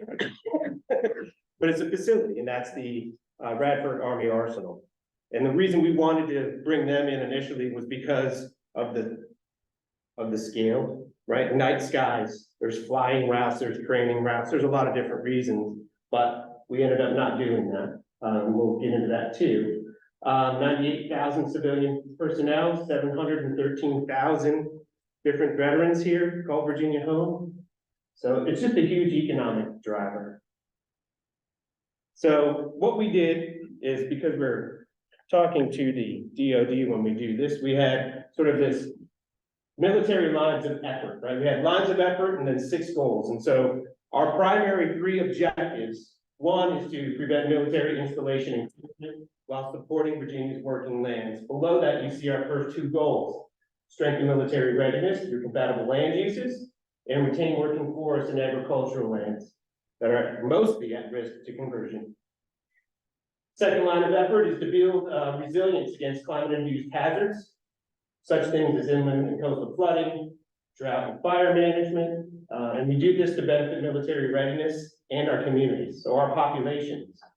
The goals 3 and 4 are to identify vulnerable assets and determine viable nature-based solutions, and then increase capacity of partners and communities to really go after the funding that we need to make sure that we can get these resilience-based solutions. Our third line of effort is to conserve and restore key habitats to benefit water quality and rare and threatened and endangered species. Currently, there are 12 different threatened and endangered species within the corridor. I think they're either federally or state or both. So some pretty key reasons why we want to start going after and protecting them. A good example of a project that we already are coordinating on, not because of Sentinel Landscapes, but will be enhanced by Sentinel Landscapes, is our longleaf pine restoration. Multiple agencies and nonprofits working together to restore not only a tree species, but a threatened and endangered red cockaded woodpecker.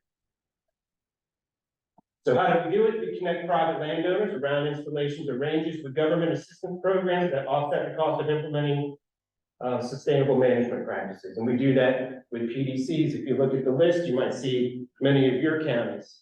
But we've been at this so long, you may not have been part of that original letter of support, but you're listed there. So take a look at that list.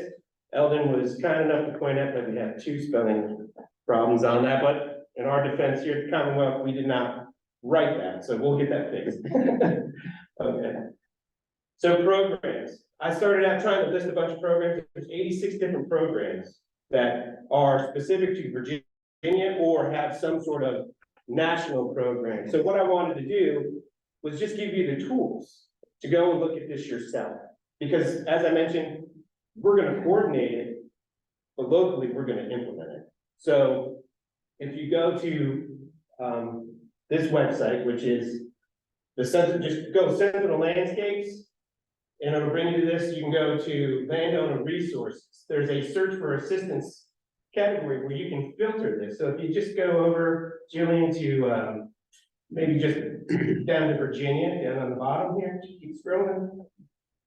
Then apply the filter. You will see that there are 86 different programs that we can utilize here at the federal level. And what this does is there will be now 13 landscapes trying to jockey for these funds. But the best part is we can outcompete them or potentially outcompete others applying for these same resources because now we're in the designation.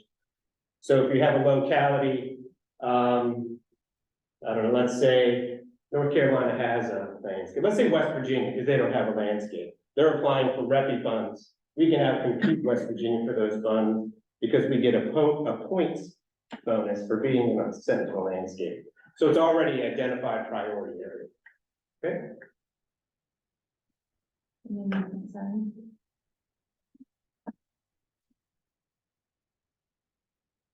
Pretty good at all that.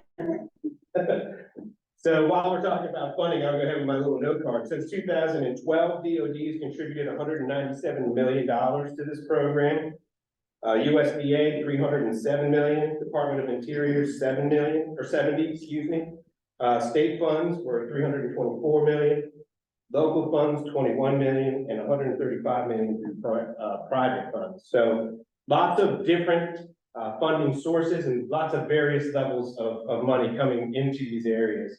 Permanently protected acreage was 610,000, and there is currently 3.1 million acres of land in technical assistance signups as a result as well. All right, so here's where we were. This is sort of iteration number 3. We already had kind of moved off of the Radford Army Arsenal out to the west. And I guess we've been at it so long too that most of these bases or installations, excuse me, changed names as well. So Fort Pickett is now Fort Barfoot, AP Hill is now Walker, and Fort Lee is now Greg Adams. So they've gone through even a renaming, so ignore that on the maps, but this is where we started. And at my last update, the highlight was how we were really gonna fill this gap between the Middle Chesapeake Sentinel landscape to our north and the Eastern North Carolina Sentinel landscape to our south. We still fill that gap. We still are gonna work with them. Matter of fact, Middle Chesapeake was very instrumental in helping us write this last proposal, as well as North Carolina. And in the video, you heard the lady talking about how we can do things at scale. We can now do this not only regionally, but across 3 different states in the Mid-Atlantic. Huge impacts. And now that we all could work together on this, that certainly creates more leverage points for us when we go against other regions for Sentinel landscape spending. Here's where we ended up. So the Middle Chesapeake is still to our north, that didn't change. And the Potomac Sentinel landscape you see is to the north and the Tidewater is to the south. So we will treat these both as two separate landscapes just for administration, but essentially they're going to function as one larger corridor in Eastern Virginia. We included Fort Lee this time. That's okay, you don't have to go back. We included Fort Lee this time to really package up a bunch of initiatives that most state agencies have with trying to bring some assistance and economic development opportunities, as well as resilience to Petersburg, Hopewell, and Southside Richmond. So state and installation relationships, this is basically the complexity of how it all works. We don't need to get into that. I'll spare you, but I just wanted to include it in case you wanted to go back to it and take a look at it. So our next steps, we are currently developing our work plan. You know, we have a nice proposal, got a lot of details in it, but now you have to describe what you're going to do in year 1, year 3, year 5. So we're working on that work plan now. With this, we have to get to submit our budget. I was hoping to get just sort of this, here's your money. Tell us how you're going to spend it, but that's not how it works. So we're building that budget now. I started working on that last week. That budget basically will represent a coordinator for each of the landscapes. That coordinator's major responsibilities will be hosting meetings of the players that are all within these areas, working with the installations to determine what they have identified in their JLU studies or their ACUB studies as priority areas, and then marrying up the people that need to be at the table to achieve those goals. So after those 2 coordinators get hired and we find ourselves with a budget and a nice work plan, our next steps are really to get everybody together next year, sit down, make those priorities, and get to work. There is one of our partners, the Pew Charitable Trust. We're the ones who did a large share of the mapping. They do have a portal. If you're interested, I can share that link, where the link is now, I guess, in the presentation that will be available. So you can go there and take a look, and you can start to see where overlap occurs. It starts to make a lot more sense when you get some visual representations. So you can see things like where an installation is, where forest legacy funds are. Then you can pull up things out of the forest action plan or the coastal resiliency mapper and start to really layer these things and understand a whole lot more about where the crossover is and the overlap. Terry, thank you. We'll open up the floor to any questions. Thank you. Who came up with the boundaries of your landscape? A great question. So basically, it's a negotiation, right? We started out with, we wanted to follow just political jurisdiction, county lines, things like that. It doesn't really work that well when you're looking at watersheds. A lot of programs and projects are watershed focused. So we started to massage it after that a little bit and say, all right, well, it can't be this county. Let's go with a watershed so that we can start to plug the funding into those areas. really DOD and the REPI program kind of took us aside and said, all right, you can't have 6 million acres.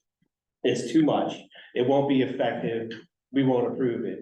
So then we just started rationing it down, and it really went to that watershed level, then it went to program level. There's PDCs that were a factor. So you kind of get back a little bit to some of that county level, but the PDC we viewed as an organization that was much more effective than just a single county. We could have an umbrella organization working for all of them. So we were able to maneuver that a bit. And then really where priority areas have already been designated. So if you look at places where the U.S. Fish and Wildlife, they want to make sure the Dismal Swamp was included, right? So we bump it a little bit west to grab, the Dismal Swamp, because that makes sense. So was it your office, or the forestry's office, or who actually made the decision to make the line what it is? So what we created was this, what we called, so there's the Federal Coordinating Committee, right, which was the federal agency. We created a state level coordinating committee that reflected not only those members, but also sort of our state and local folks. And that was through the Department of Forestry? Yes. That made that decision. That's what I'm trying to get to. I would like to say that we didn't really hard and fast. We didn't have to. Everybody kind of agreed through collaboration that this is where we should go. The reason I asked that, there are a lot of people in the Northern Neck that participate in the REPI program. And I noticed that Dahlgren is not in here. I'm just curious as to why. That's a pretty significant installation. Facility, I don't know the difference. Really significant to us, much like Quantico is. And it is the employer pretty much for the region. And yet it's not on this map. And I guess my question is why? And why don't we get it in there? So there's always opportunities to expand it. It's not going to be static where it just stays. I think what we're going to do is really prove our process and prove that we can deliver. And then we're going to try to expand to grab. Why did y'all leave down there? So installations themselves were also part of that decision process, right? So we tried to get Wallops Island, for example. NASA was on board, but it seemed to be too much of a stretch to get them to come in. So the ultimate final decisions really come down to it is the fence. Because we put together a proposal, they accept it or not. So some of the installations like Andrews, they said they didn't really want to participate. And you got rejected, well, it was too big. We got rejected twice. Yeah. So, there's. I mean, I see the significance, but I mean, that's one of our most significant bases in Virginia as far as I know. Yeah. And, there's a lot of really important work that goes on there. You got people who commute from Spotsylvania, Stafford, all over, throughout the Northern Neck. I mean, it's a big deal for us. And if I understand what you're doing, I think I like it. Part of that is sort of protect the encroachment on the base so that they'll want to stay there and be a part of Virginia's economy. So I'd like to talk to you about that a little further, and I'd like to know who you talked to at the base that said they didn't want to be a part of this. Well, I didn't say Dahlgren did, I said Andrews.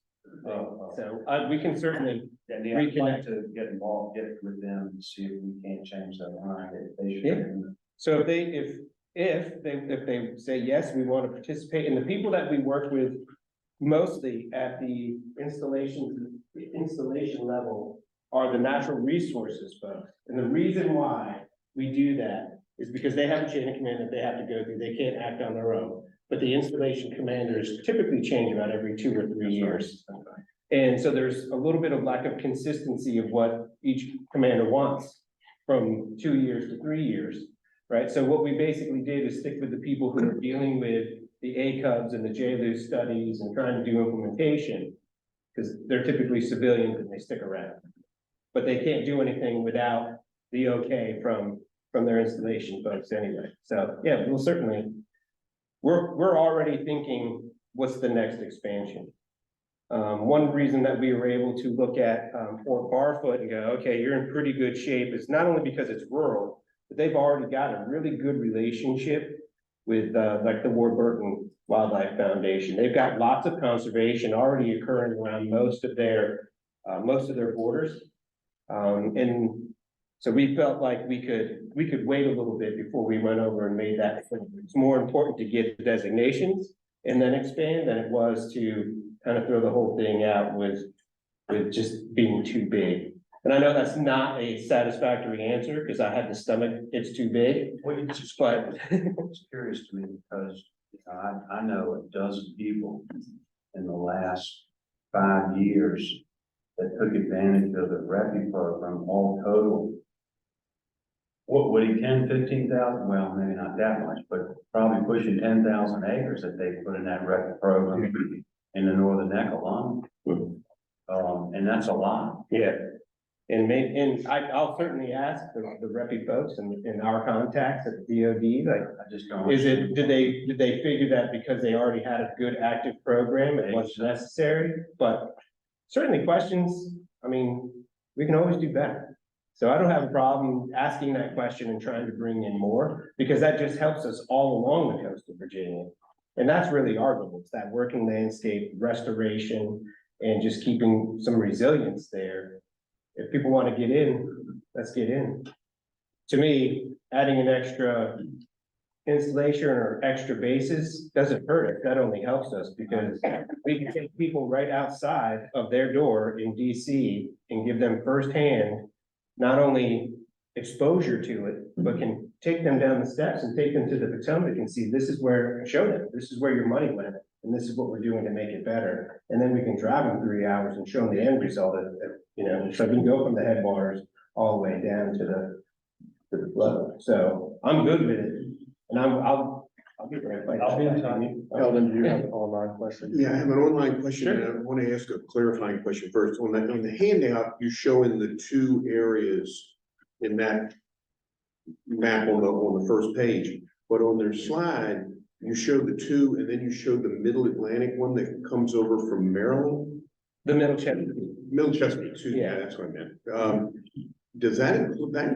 If I saw that correctly, that included most of the Northern Neck. It does. Okay. It includes a good chunk. And I don't know if Well, Dahlgren it does, falls in but that. You can, I know, but what you don't see is that the map that was on here that will be the presentation that we'll post. And you pick up all the lower Northern Neck with the Middle Chesapeake Sentinel landscape. What you have is a carve out. The carve out includes downward. It's not any of the 3. So if it's in, yeah, if it's not in, then we have 2 ways to do the inclusion into the Middle Chesapeake or inclusion into the Virginia Security. The Middle Chesapeake really is who's your counterpart with that one? So that is being run by a private contractor. All right, now I do have a 2-part question from somebody online. Steve Strzok. Okay. And pardon me if I didn't pronounce that correctly. Are Sentinel landscapes considered protected lands under PAD US or Virginia conservation? So Sentinel landscapes, it's probably neither, because Sentinel landscapes is just a designation that allows you to work collaboratively to access funds. Protection that goes with the designation. That's right. It just gives you a greater access to financial resources. Correct. So there could be a private land trust that holds an easement on a farm to the northeastern section of, I don't know, Fort Walker, for example. Nobody necessarily controls that, at least from a state level, right? Wouldn't be a Commonwealth thing, but it could. If they end up wanting, if it's a working forest easement, they want to work with the DOF, well then, I guess the Commonwealth will hold. And I think that explanation answered the second part of the question as well. Okay. Another question from Warren? Thank you, Chip Morrell with the George Washington Regional Commission. We had the same question that Senator had of Dahlgren. Dahlgren, King George counties in our region.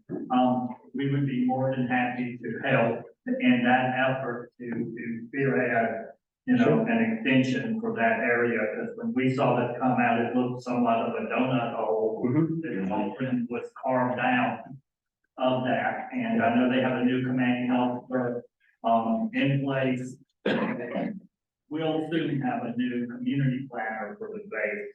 Okay. Joining them, so whatever DWRC can do to help with them, we're there for that. Yeah, Well, you know, that I mean, this is the spirit of what the Sentinel landscapes can do. It's identifying where there's problems or gaps and filling those gaps with willing participants and partners. So and I'm gonna start by calling my counterpart in the middle Chesapeake and saying, what's the story? Maybe they have one. What's their experience? Joanna Osborne, I'm not sure if anybody knows Joanna, she's the consultant there. And the Navy is a representative there as well. Terry, one follow-up question. You mentioned they're hiring 2 coordinators and basically that's gonna bring the program up online. And actually open up the funding sources and the working engagements. When do you expect that to take place and when do you really expect this program to be up and running? Because like you said, we kind of prove ourselves before we can ask for maybe expansion. Right, so if anybody who's hired anybody at a local government or a state agency in November or December experience all the same thing. It's a terrible time to bring somebody on and onboard them because everybody starts taking vacations, right? Because of Thanksgiving holiday and then Christmas and then into January. Our goal is to have our budget submitted, approved and everything and ready to move forward and have those people start January. So that first week of January is when So we have to have the people or Cali looking to apply for such jobs, we could send them to where? Send them to the Virginia job site. They will be Department of Forestry employees. 2 years ago, we created a watershed program. It's in our conservation division. We didn't have one that focused solely on just watershed management and project development. Caitlin Verdue is our program manager. She will be the coordinator of the coordinators. So she'll be supervising their work as we go forward. Yeah, one, I don't know how quick it'll be, but in this handout, you mentioned safeguard working lands. And it mentions that carbon credit program. I attended the seminar the forestry department put on last summer, or summer before last, summer's over with now, but up in the other side of Waynesboro. Yep, and Stan. Yep, Stan, I attended it with I sat at the table with a very large timber owner, mill owner. Owns land, cuts his own trees, both buys others. I've got some timberland myself. My family's been in that business for a long time. We left there after listening, I believe it was 8 different presentations that we heard from these different organizations and groups that were, I guess they're companies of some, they're companies, they're making a profit because those people weren't there at the kindness of their heart. They were getting paychecks that presented to us. We looked at all 8 of those programs. We left there and kind of partnered up. They took half and I took half and we reached out to talk to them. Took pieces of land, gave it, to use as an example to see how it affect the landowner. We were over 8. The only thing that it would do, you tie your land up as from a landowner's perspective and the value of a piece of property. It tied the land up with with an easement or it being into this carbon credit program to where, yes, that land would sit there and you could continue to grow trees on it. And there were limits when you could cut and you couldn't with some of those programs. So you could continue to farm and do silviculture. But as far as it was kind of sold to us as a way of saving the family farm for some folks. The financial benefit to that current landowner to get into those programs is 0. So to save, that carbon credit, because we actually reached out to a gentleman that put his land into that program. They told him he had X amount of carbon credits, but they couldn't tell him when he'd ever get paid for them. They were on a list waiting to be sold. And, he had no way of tracking that list to where he was at. So it was not, unless the state's gonna buy that land from that, as far as saving the family farm. Sure. If there was an inherited piece of property and the children couldn't afford to pay the taxes on it, this was a way to kind of supplement that, to keep that woodland and going. It turned out, once we dug down into it was some great presentations. We would have bought 3 or 4 used cars that day. That's where I felt after I looked at it too. And I was getting presented, 8 used car sales were trying to sell me something that, aired exactly what it was. Right. So I'll try to touch on this briefly, because this is a whole nother conversation, a whole nother topic, right? So, Mr. Marshall, there's a couple of different markets. There's a regulatory market and there's a voluntary market. A voluntary market is the market where somebody's like, corporate social responsibility, I'm so-and-so, and what I want is to make all of my customers feel good. That's a voluntary market, and that's the one where you're not really sure where the prices are gonna fall. The prices are a little bit all over the place because it depends on how you get to that market. Each of those 8 folks that came that day were there to really show and demonstrate to people that there are a lot of different opportunities, but there's not really a one size or one that's better than the other. It all depends on what your land ownership goals are. The opening of a carbon market as a whole is a way for landowners to really seize upon getting some revenue generation while they're doing what they already are doing, right? So growing your trees. It's a legislative market to some degree, right? I mean, it was pushed out there that this is what's gonna happen and trees are the answer, and I'm the Department of Forestry, and I'll tell you, carbon's good. Right? We're growing trees. You assume all the risk from the day you plant it to the day you cut it. We haven't had anything really in between except pre-commercial thinnings and commercial thinnings along the way. This is something that would open the door. It's not a lot of money, but it was some money that could help increase the amount of management, which decreases the length that you grow that rotation because you're intensively managing it if you reinvest those dollars. So I don't know if it'll save the family forest. I don't know if it'll save the family farm, but it certainly is a revenue stream that we didn't have access to before. The regulatory market is one where you really need to have the carbon registries. There's 2. There's the American Carbon Registry, and then gosh, forgive me. There's one other, and they're verifiers. And what they do is they go and sell credits that have been verified and monitored throughout time, right? So they can go and confidently say, we meet this regulation for our airline flying to your airport in Spain or your airport in France. And so those are a little bit more accessible because they're regulated. The voluntary was probably more about the company NSX that was like, you put out how much you want to get paid and they'll bring it to an auction for you and you defer harvest for 1 year. That company's no longer in business. That tells you. About that model. I'm surprised any of the 8 are. Yeah. 100%. The power of aggregation is what's needed to achieve market access for carbon. Because you need to have about 5,000 to 6,000 acres, and you'll hear different 4,000 to 6,000. It depends on the project manager that's going to bring you to the marketplace. So it kind of depends. Some of those companies are looking at, we want to lock your timber up for 100 years and you can't harvest. And others are looking at it going, we want you to actively harvest and we want a 20-year contract. That's all we need, or 40-year. It's more flexible. So it kind of depends. You got to shop it out a little bit. Because I think some folks are looking at carbon markets as a preservation tool. We still want working forests. And so when we talk to landowners, we give them all 8 of those different options, right? But they have to decide what best fits for them. So all that being said, the Healthy Watershed Forest Project, which Delegate Hodges was very instrumental in helping get things pushed through, addresses a lot of barriers that we have in getting people aggregated to then not alone have 5,000 acres, but together have 5,000 acres in a locality or in a watershed that you can now entice those project managers if you can get everybody to agree, which is always, right? Which is always the devil in the details. But that allows that access so that we end up having people making money on their green and keeping it working instead of looking at the alternatives, which are typically, inheritance, and we break off 20 acres over here for you and 20 acres for you, and then we start dealing with economies of scale of management throughout the rest of, the ownership. We went in with the company, I guess you call them a company landowner that I kind of partnered up into looking into this with.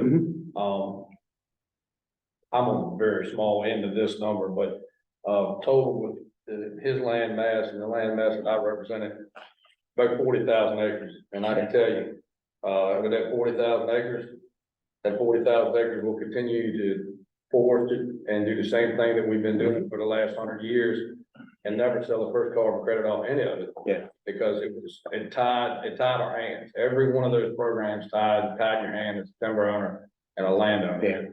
If you ever had to sell a piece of land, being in that program would drive the price of your per acre down. Sure. It just didn't work for it didn't work for the little guy, and that was me, and it didn't work for the big guy either. So I seen it as being definitely not safeguarding our work in timberland. Yeah, it certainly is. Well, I would say that at least now you have the option to pursue something other than your traditional approach, right?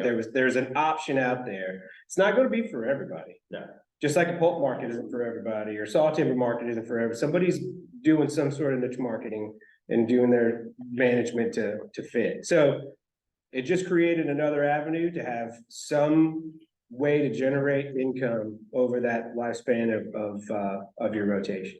Yeah, it was a great attempt. Yeah. It didn't get to, we popped out, we didn't hit the home run. Yeah, I understand.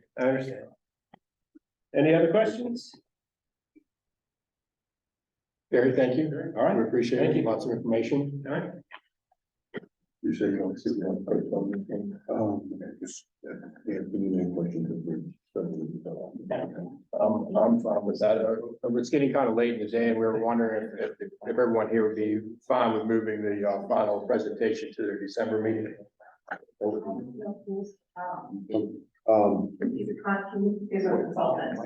Lewis, you still with us? Yeah, I'm still here. Hey, would you be available the first Wednesday in December?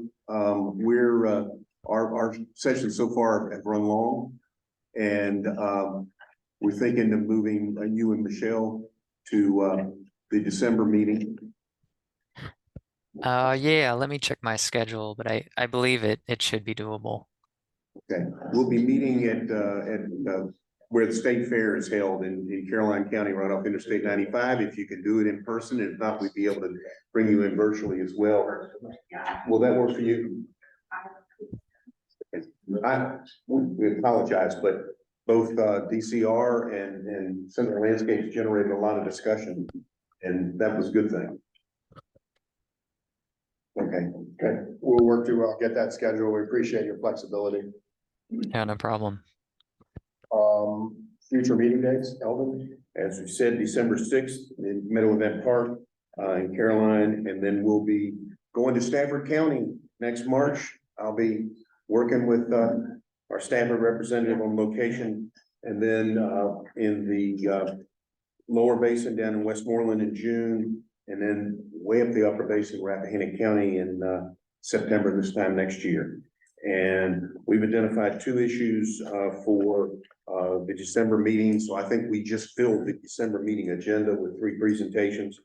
This carryover plus an update from Weed and Clove, who's been listening in today, could join for part of this meeting on the new regional water supply planning regulations. And then Michael Zahner with the Berkeley Group to talk to us some work that they've done on identifying solar facility best practices and local comprehensive plans and policies. And that's what we've identified so far. The elections will be behind us and we'll all be chilled out. Alrighty, any future, so those are the future agenda items? Those ones we've identified, If there there's may be any others. Anything else from? Mr. Chairman, if I might,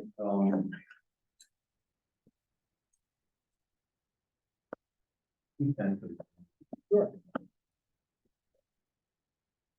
I got an article on the bring up the topic. I guess just passing in. Anybody doesn't have it. And then I got. Mr. Chairman, if I may, that's an article from the Freelance Star, and it brings up a topic that I think this commission should think about and what we need to learn or know or do about it. But the upshot of it is, sorry. King George just approved 1,000-acre project for data centers. They've got 1,000-acre application right behind the one they just approved. And I don't know what the board's gonna do because that's in their purview, but that's potentially 2,000 acres of data centers in King George. And they're gonna withdraw from the Rappahannock. My understanding is there's a withdrawal permit from the old Birchwood power plant. I don't know how much that allows them to withdraw. It's 1 million, I think. I don't know how much they're gonna need for 1,000. I know they have 1,000 acres approved for data center. And then potentially another 1,000 acres. I think Stafford's considering one. I don't know if you all have voted 2, and I don't know if the board has approved those or if they're going to. I know Spotsylvania, did you all approve one? We didn't approve anything. 5 rezoning. Oh, you got 5 rezones coming up. Caroline's got one. And then I think I said, all right, so King George wants to Caroline make, already approved theirs. I don't know. Did they? I think so. King George is the only one that's approved a rezon. I think King George is the only one that's approved one yet, but I don't know that with any authority. Okay.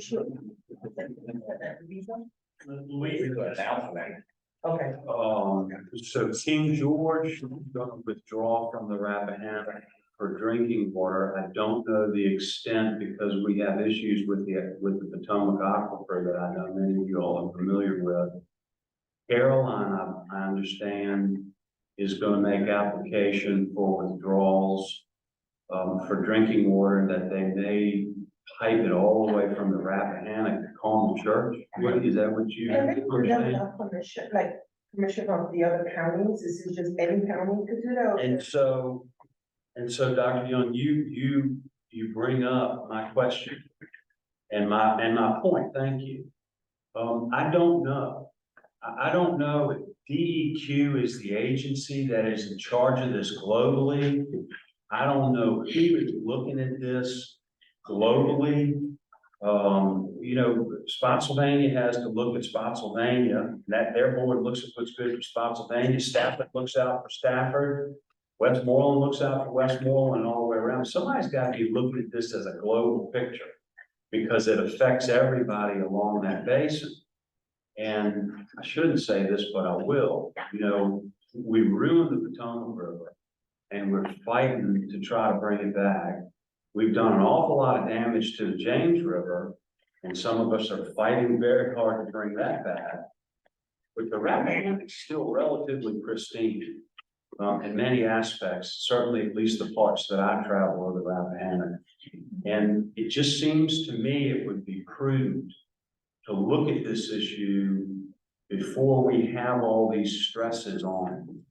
And I don't know what that means. That's why I'm asking you all and your help to help me think through this.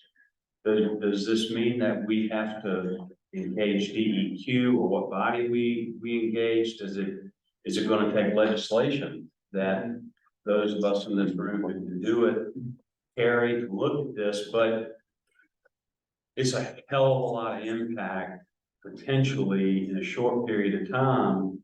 And it even goes beyond that. I mean, you've got, I know they're going to be cooling, and I don't know how many megawatts or how many machines, but I know how much 1,000 acres is, and I know how big that is. And when you've got machines on 1,000 acres and you're drawing water out of the river to cool them, what does that do to the water? I mean, we just got $1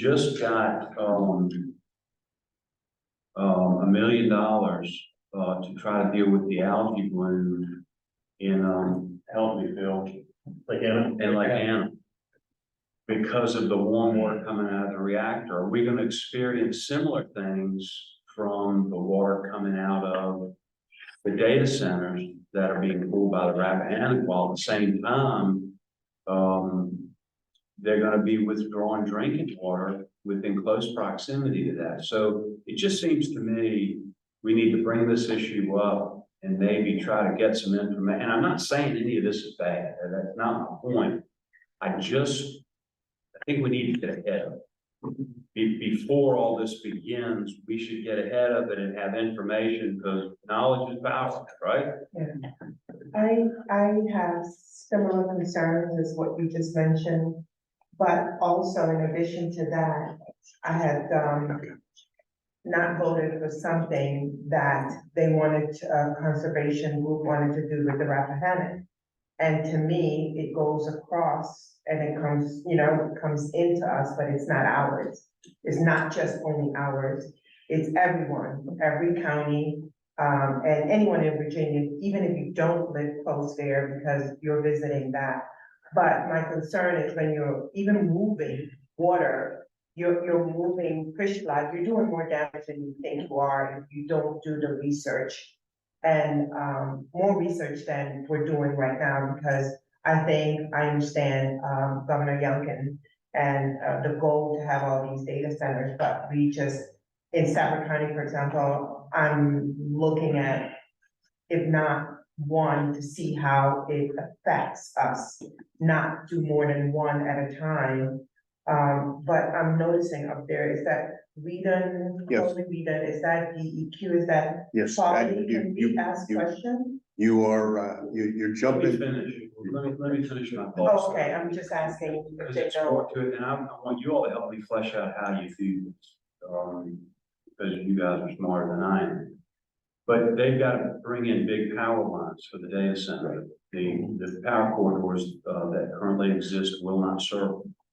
And so I don't know if they're gonna come through Stafford. We have power lines on ours already, like, they're already on the road. What happens in King George affects you. Correct. And so if they've got to bring power to King George, are they gonna bring it through Stafford County? Are they coming across the river? They're just things I think we need to look at if we can try to figure this out. Dominion will cooperate with us. What do those power lines look like? You know, the Rappahannock has a scenic river designation on it. What does that mean?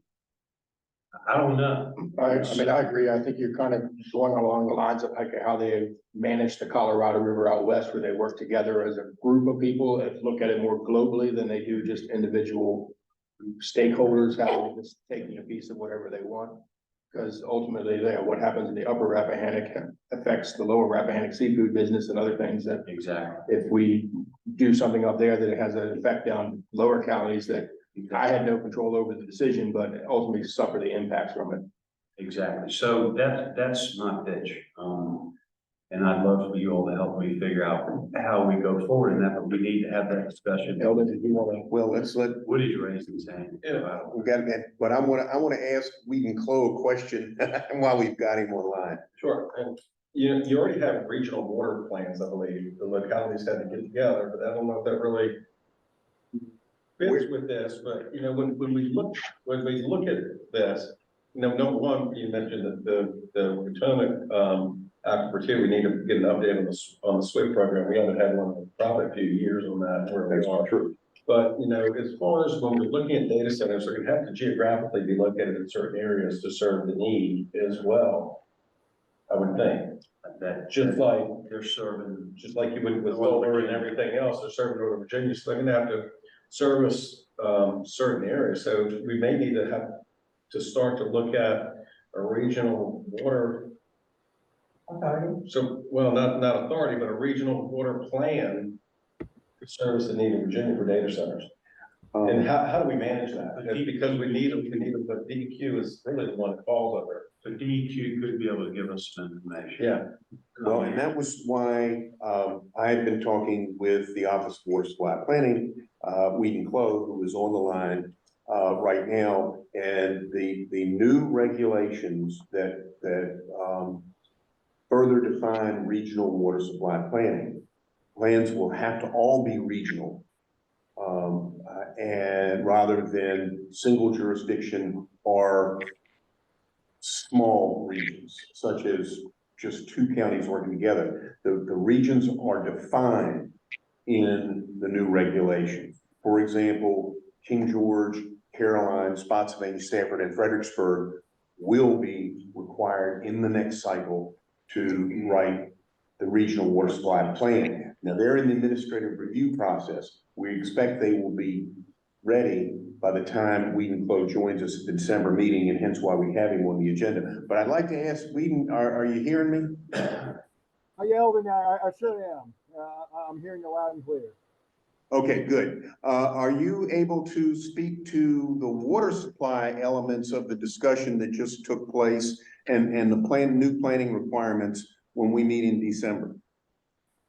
Yeah, I'll probably have a better handle on it in December. Right now, like you said, we're in the administrative review. We're getting ready to take these the proposed regional planning areas and the updates to the water supply regulations to the State Water Control Board at the end of November. And November 30th is that time frame.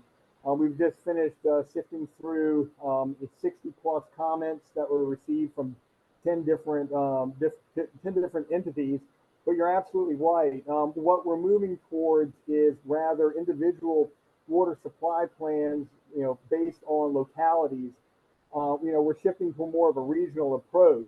Within the Rappahannock River watershed, there'll still be discrete entities. We're not getting into the entire watershed. It would just be too burdensome to coordinate. But we will have smaller group efforts within that watershed. For instance, like you said, Pennsylvania, Stafford, city of Fredericksburg, King George, Caroline, they'll be all adjacent. And we're going to be encouraging, for lack of better terms, cross-boundary communication and collaboration to come up with a better water supply and more sustainable water supply plan for the future. Right now, we're in about year 2 or so of the plans that were initially initiated. Once this regulation is promulgated, there'll be a time after that, within 5 years, to develop these more regional approaches. But I'll be happy to talk about it in December with some exhibits and a little bit more graphical explanation. Hopefully that helps out a little bit right now. Yeah, that does. Thank you. I just do agree with Senator. I think it's something we should continue to take a close look at. Much like solar, this is something that affects the basin as a whole and could potentially have impacts on water quality or water withdrawal or demand across our unique locality. So anything we can do to keep ahead of this and monitor it. So how about BACO? Does BACO do any research on this at all? I think she mentioned the Virginia Association of Counties. Yeah, that would be fall under their planning and land use subcommittee. Are you on that? I'm not on that particular subcommittee, but yeah, I'm sure they've discussed this. They've done a lot of discussions on solar and stuff like that. So It seems to me that the first thing we need to do is to identify what we need to know. What we need is study. We can start right after the white paper for solar. You're right. Jason, I can help you out, Mr. Stewart, on some numbers here on, and put you at ease a little bit. But, the concern you brought up, kind of is something that when I look at this number from Caroline, and I believe King George's number was, their withdrawal is even higher. I'm not 100% on what their number is, but, these data centers, regardless of where they're at on average on their cooling, what they're using big cooling units similar to what you see at hospitals, and blowing cold air down one aisle and sucking hot air to the other aisle with some fans is how they're doing it right now. But it's 0.55 gallons of water a day per square foot is how you figure their water usage on the numbers that we've been provided. On the Spotsylvania side of things, if you review those rezonings and those proffers, the companies that are looking to come into Spotsylvania County are committing to using reuse water. That being said, that reuse water is our capabilities of reuse water. And I got the man sitting in the room, probably, I think it's 7 million gallons is what we're looking at, Brian. That is correct, Captain. Yeah. Spotsylvania County intends to implement a reuse system to help cool these data centers, therefore not drawing off any an additional water off the Rappahannock. We'll just be using effluent from our mass line treatment facility, which is already getting returned to the Rappahannock, but just diverting them. But that 7 million gallons not going down river though. And if Caroline and King George is pulling this many million gallons out a day, I don't want our pipe up at my front sticking up in the air. So even though we've made the commitment on the reuse, and I won't be pulling any extra water if they get approved, but they're not going to pull anything extra at the river But I might have a dry pipe because of what's going on down below. See, you bring up the other part of it. The last time I read the Constitution, the natural resources of Virginia are for the citizens. Not for for-profit businesses, but for the citizens. So it's for drinking water, it's for recreation, other things. We need to identify what we need to know first, just so we can plan in advance. I guess that's all I'm saying. You'd also look at, we talk about climate change and the river volume could change over time and be affected this too. And then where does that water come from? So I think there are a lot of global issues here that we need to explore. So, Will you go ahead? Okay, I'm the common sense fellow. I'm gonna try to give them. I have irrigated and pumped water on vegetable fields in Leechtown, which is halfway between the bay and Fredericksburg, 112 miles from the bay to Fredericksburg by the Rappahannock River. And I have covered every inch of it in the job road, believe it or not. In my lifetime, the salinity line has moved from Rappahannock to Leechtown. Or if you want to give a route that everybody here would know, for Port Laurel. I don't believe there's a person in this room that doesn't like to eat seafood. And there's not a person in this room that doesn't know they're supposed to eat their vegetables like their mom and dad told them. So I've heard the drinking water. But what people aren't worried about, where I'm glad Senator Stewart has brought it up, we're not putting the whole ball game together. How much water can we afford to take out of that river? And you won't be able to use it for irrigation anymore because the salinity content's gone too high. If my freshwater content from upriver slows down any more than it is, we're not going to be able to pump it on vegetable crops in the summertime when the drought hits. But the salinity is changing so bad in the Potomac, Rappahannock, and the bay, because of not having fresh water come down it, that our seafood industry is going to get attacked, which we already know. So people better start using their heads a whole lot more than we've done it in the past. And somebody better put a study together that does not just look at one person's interest, one county's interest, or one business's interest. The global picture is a hell of a lot more strenuous and ought to put a little more weight on us than it is. And I'm just telling you, I've seen it change in my lifetime. And we're not going to be feeding ourselves so well in another 10 to 20 years if we keep going the way we're going. Thank you. my comment was just gonna be, common sense also. The fact that, hopefully that we're in this room because we understand, climate, we understand environment, and we want it to continue the way it is, or even better for our children and our grandchildren. So looking at the whole picture, yes, seafood farming, being able to, both in the Rappahannock, but I'm wondering, I see some individuals in the back that are from the Rappahannock. Are there any studies that you all already done that you have some answers in terms of what is happening with if data centers continue to go down 95 South? Sorry to put you on the spot, No, but I'm assuming that this is your life. So I don't know how much information I can share, but there are studies that are being done specifically on this part of the. So there's some universities are involved, there are private consulting groups that are involved. So there's a conversation happening with how this will affect this region where they're looking to pump out into the thermal church area. And somewhat ultimately, like too, these local government decisions are just one stage of the process, correct? Much like solar approval, they're still gonna have to get their ultimate permits from the state and federal government. This would be thoroughly vetted.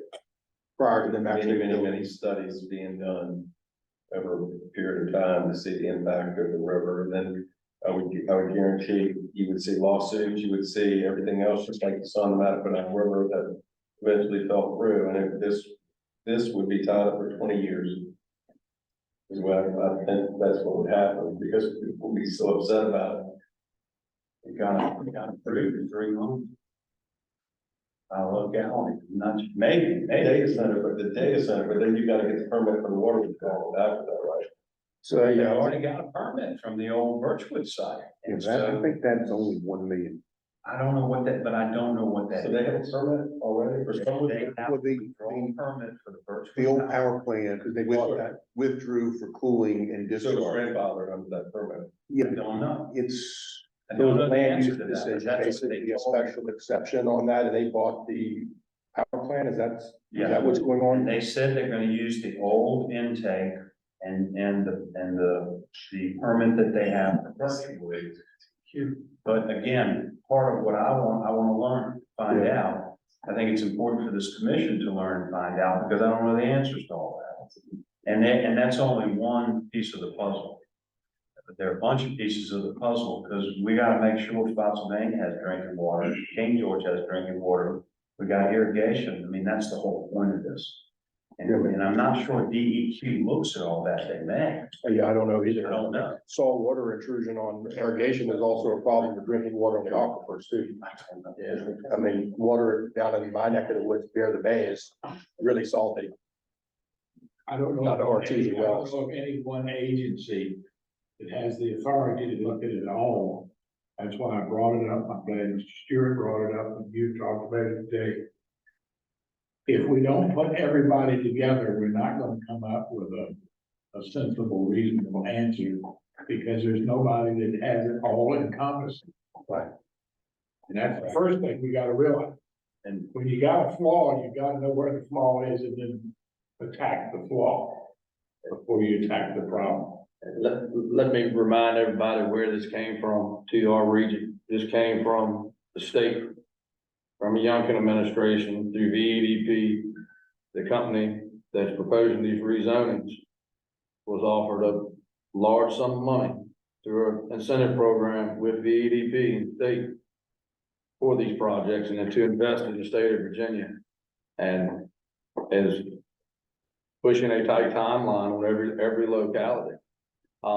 So it's something that we probably should have looked at before we took plastic off the box on the puzzle. And, y'all pulled the pieces down to the locality, and I'm trying to put them together. Sure, and I was just going to add one thing to the discussion, since we're kind of broadening it for water supply and concerns. I've served also on the Chesapeake Bay Commission for a number of years.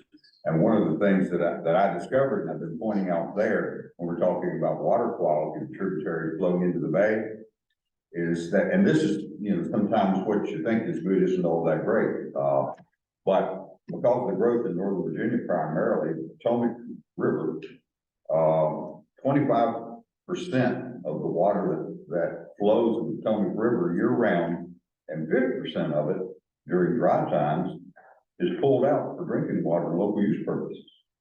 So that's a big dynamic. It isn't figured into the Bay model. So that type of thing is going on, especially when you talk about saltwater intrusion in the rivers and all, there's a lot of its population driven by a couple million people that have moved into Northern Virginia over the last 20 years. So that's just another dimension to this regional water supply plan. You just add more dimensions to his question. Brings up a good issue. You look at the aquafarm, that's where Fairfax is getting the majority of their drinking water. And now the data centers are cooling that water as well. And as their water supply dwindles or gets more complicated, I can guarantee where they're gonna start looking.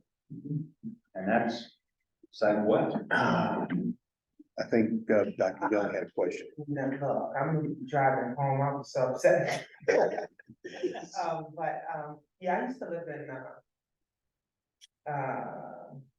off of Gold Bridge Road, off of, where Aquaquan is.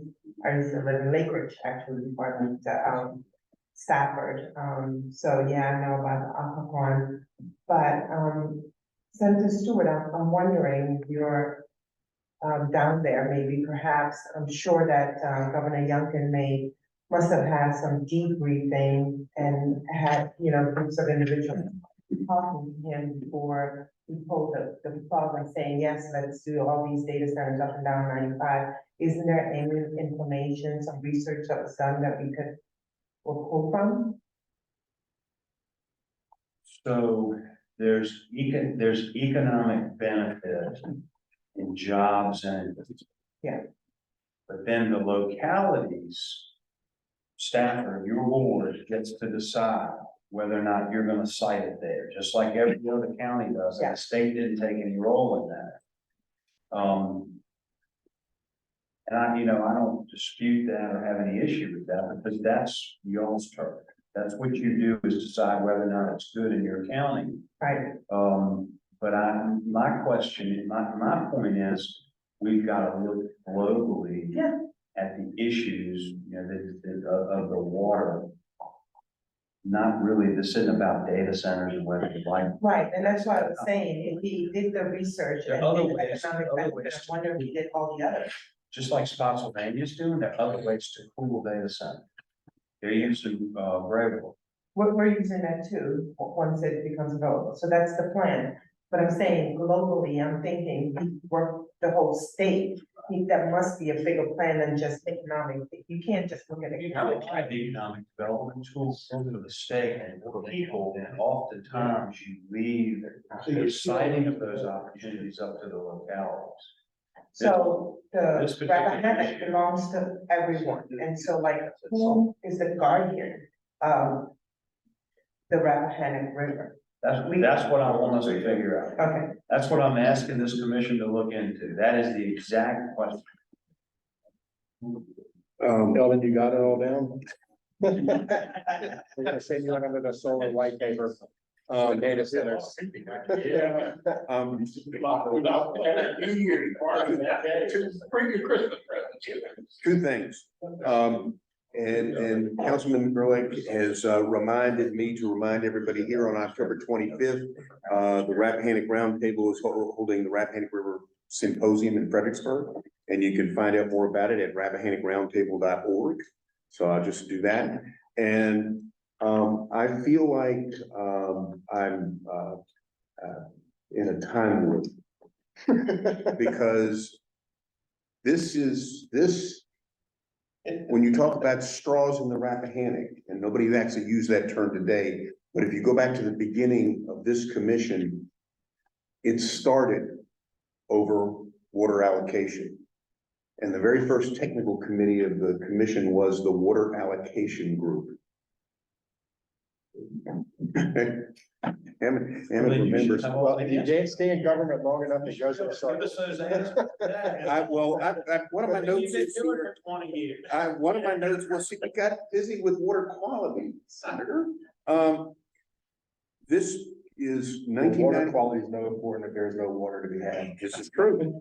But 1998 to 2004, the focus of the commission was water supply primarily.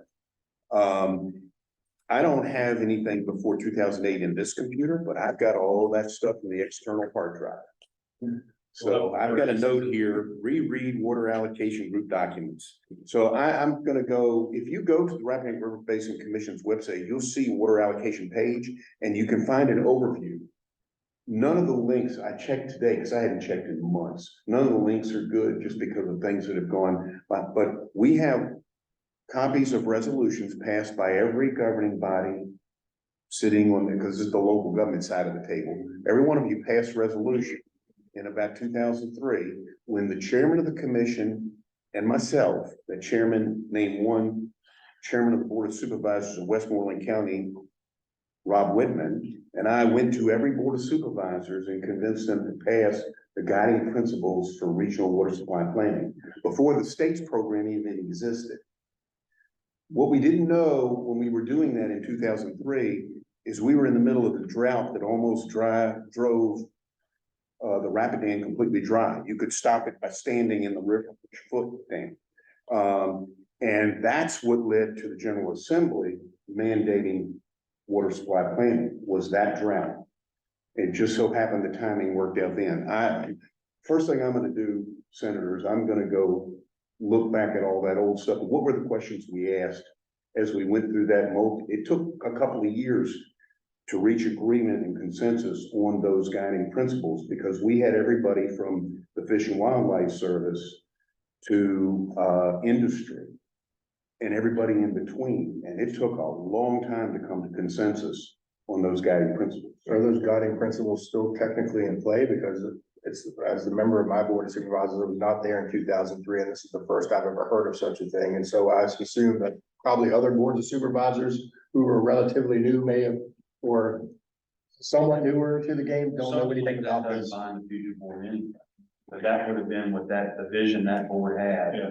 And they can't bind the future board of supervisors regardless. And so that's why I say we may need to look at legislation. No, I did that, yeah, but that's what we got. there was a lot of, the commission, worked with the U.S. Army Corps of Engineers, who helped the commission go through a shared vision planning process that took 2 years.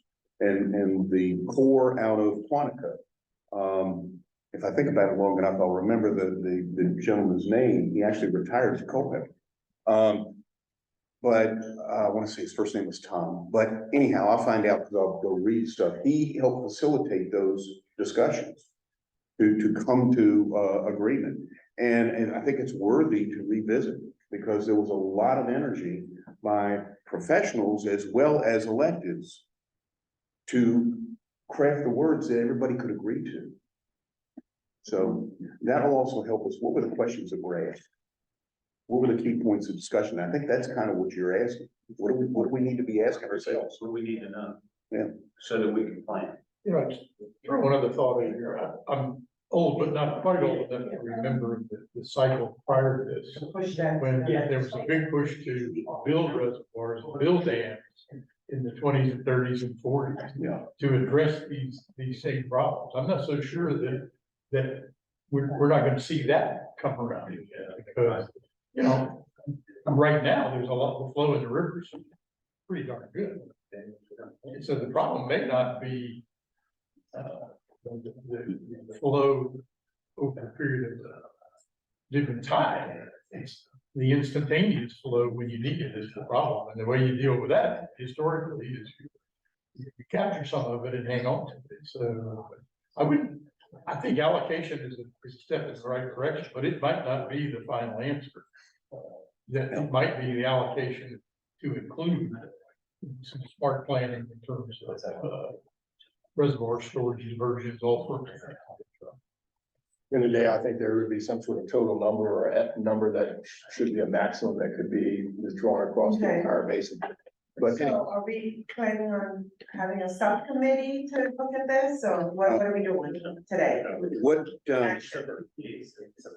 I think the action today is we task Eldon to go back and do some research. Alvin is the subcommittee? We'll come back at the December meeting perhaps and give another briefing of what you've discovered to date. I will do that, and also, the technical committee meets, in, October and November before the commission meeting. I may craft a question to put out by email to our technical committee email list that we can just have an open discussion.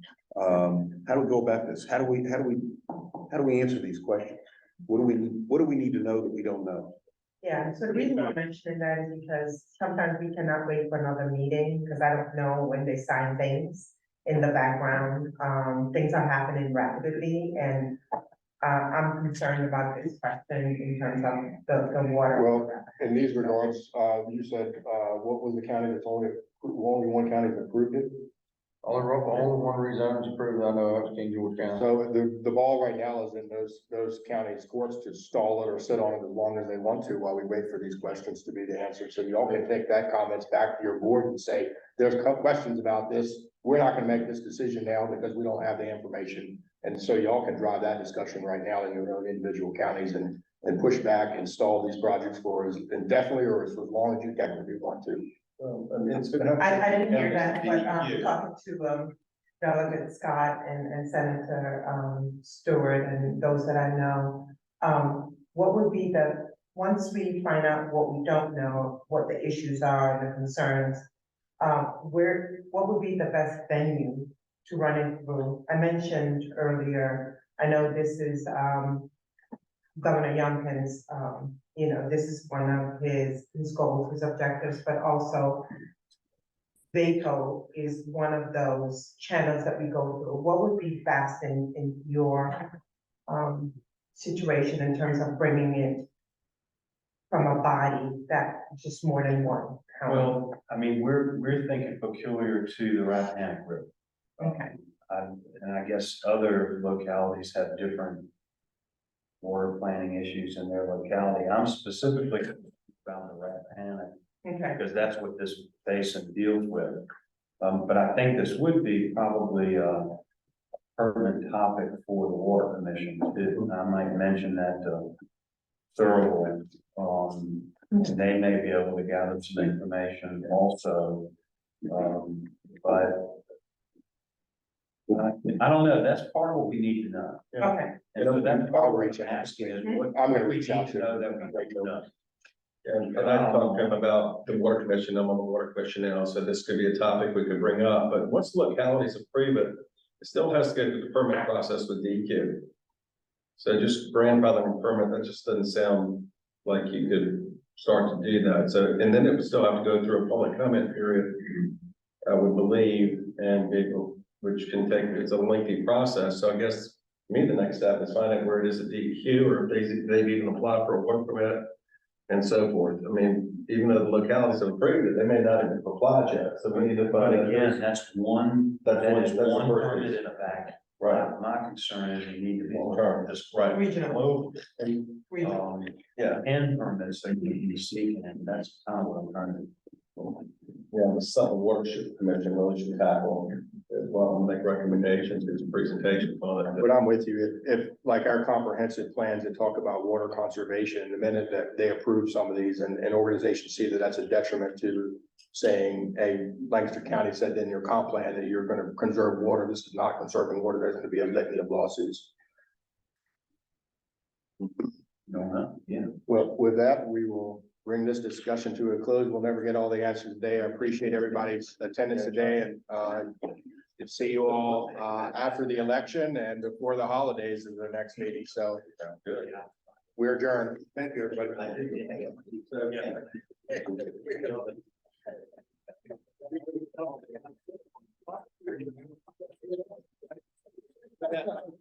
That's your favorite. Frankly, I said,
Yeah, but we could.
We want to. It's not like we charge for a new seat.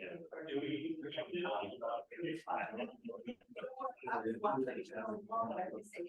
Put in the spot. So. Like, everybody, what you know, yours on your regional stuff.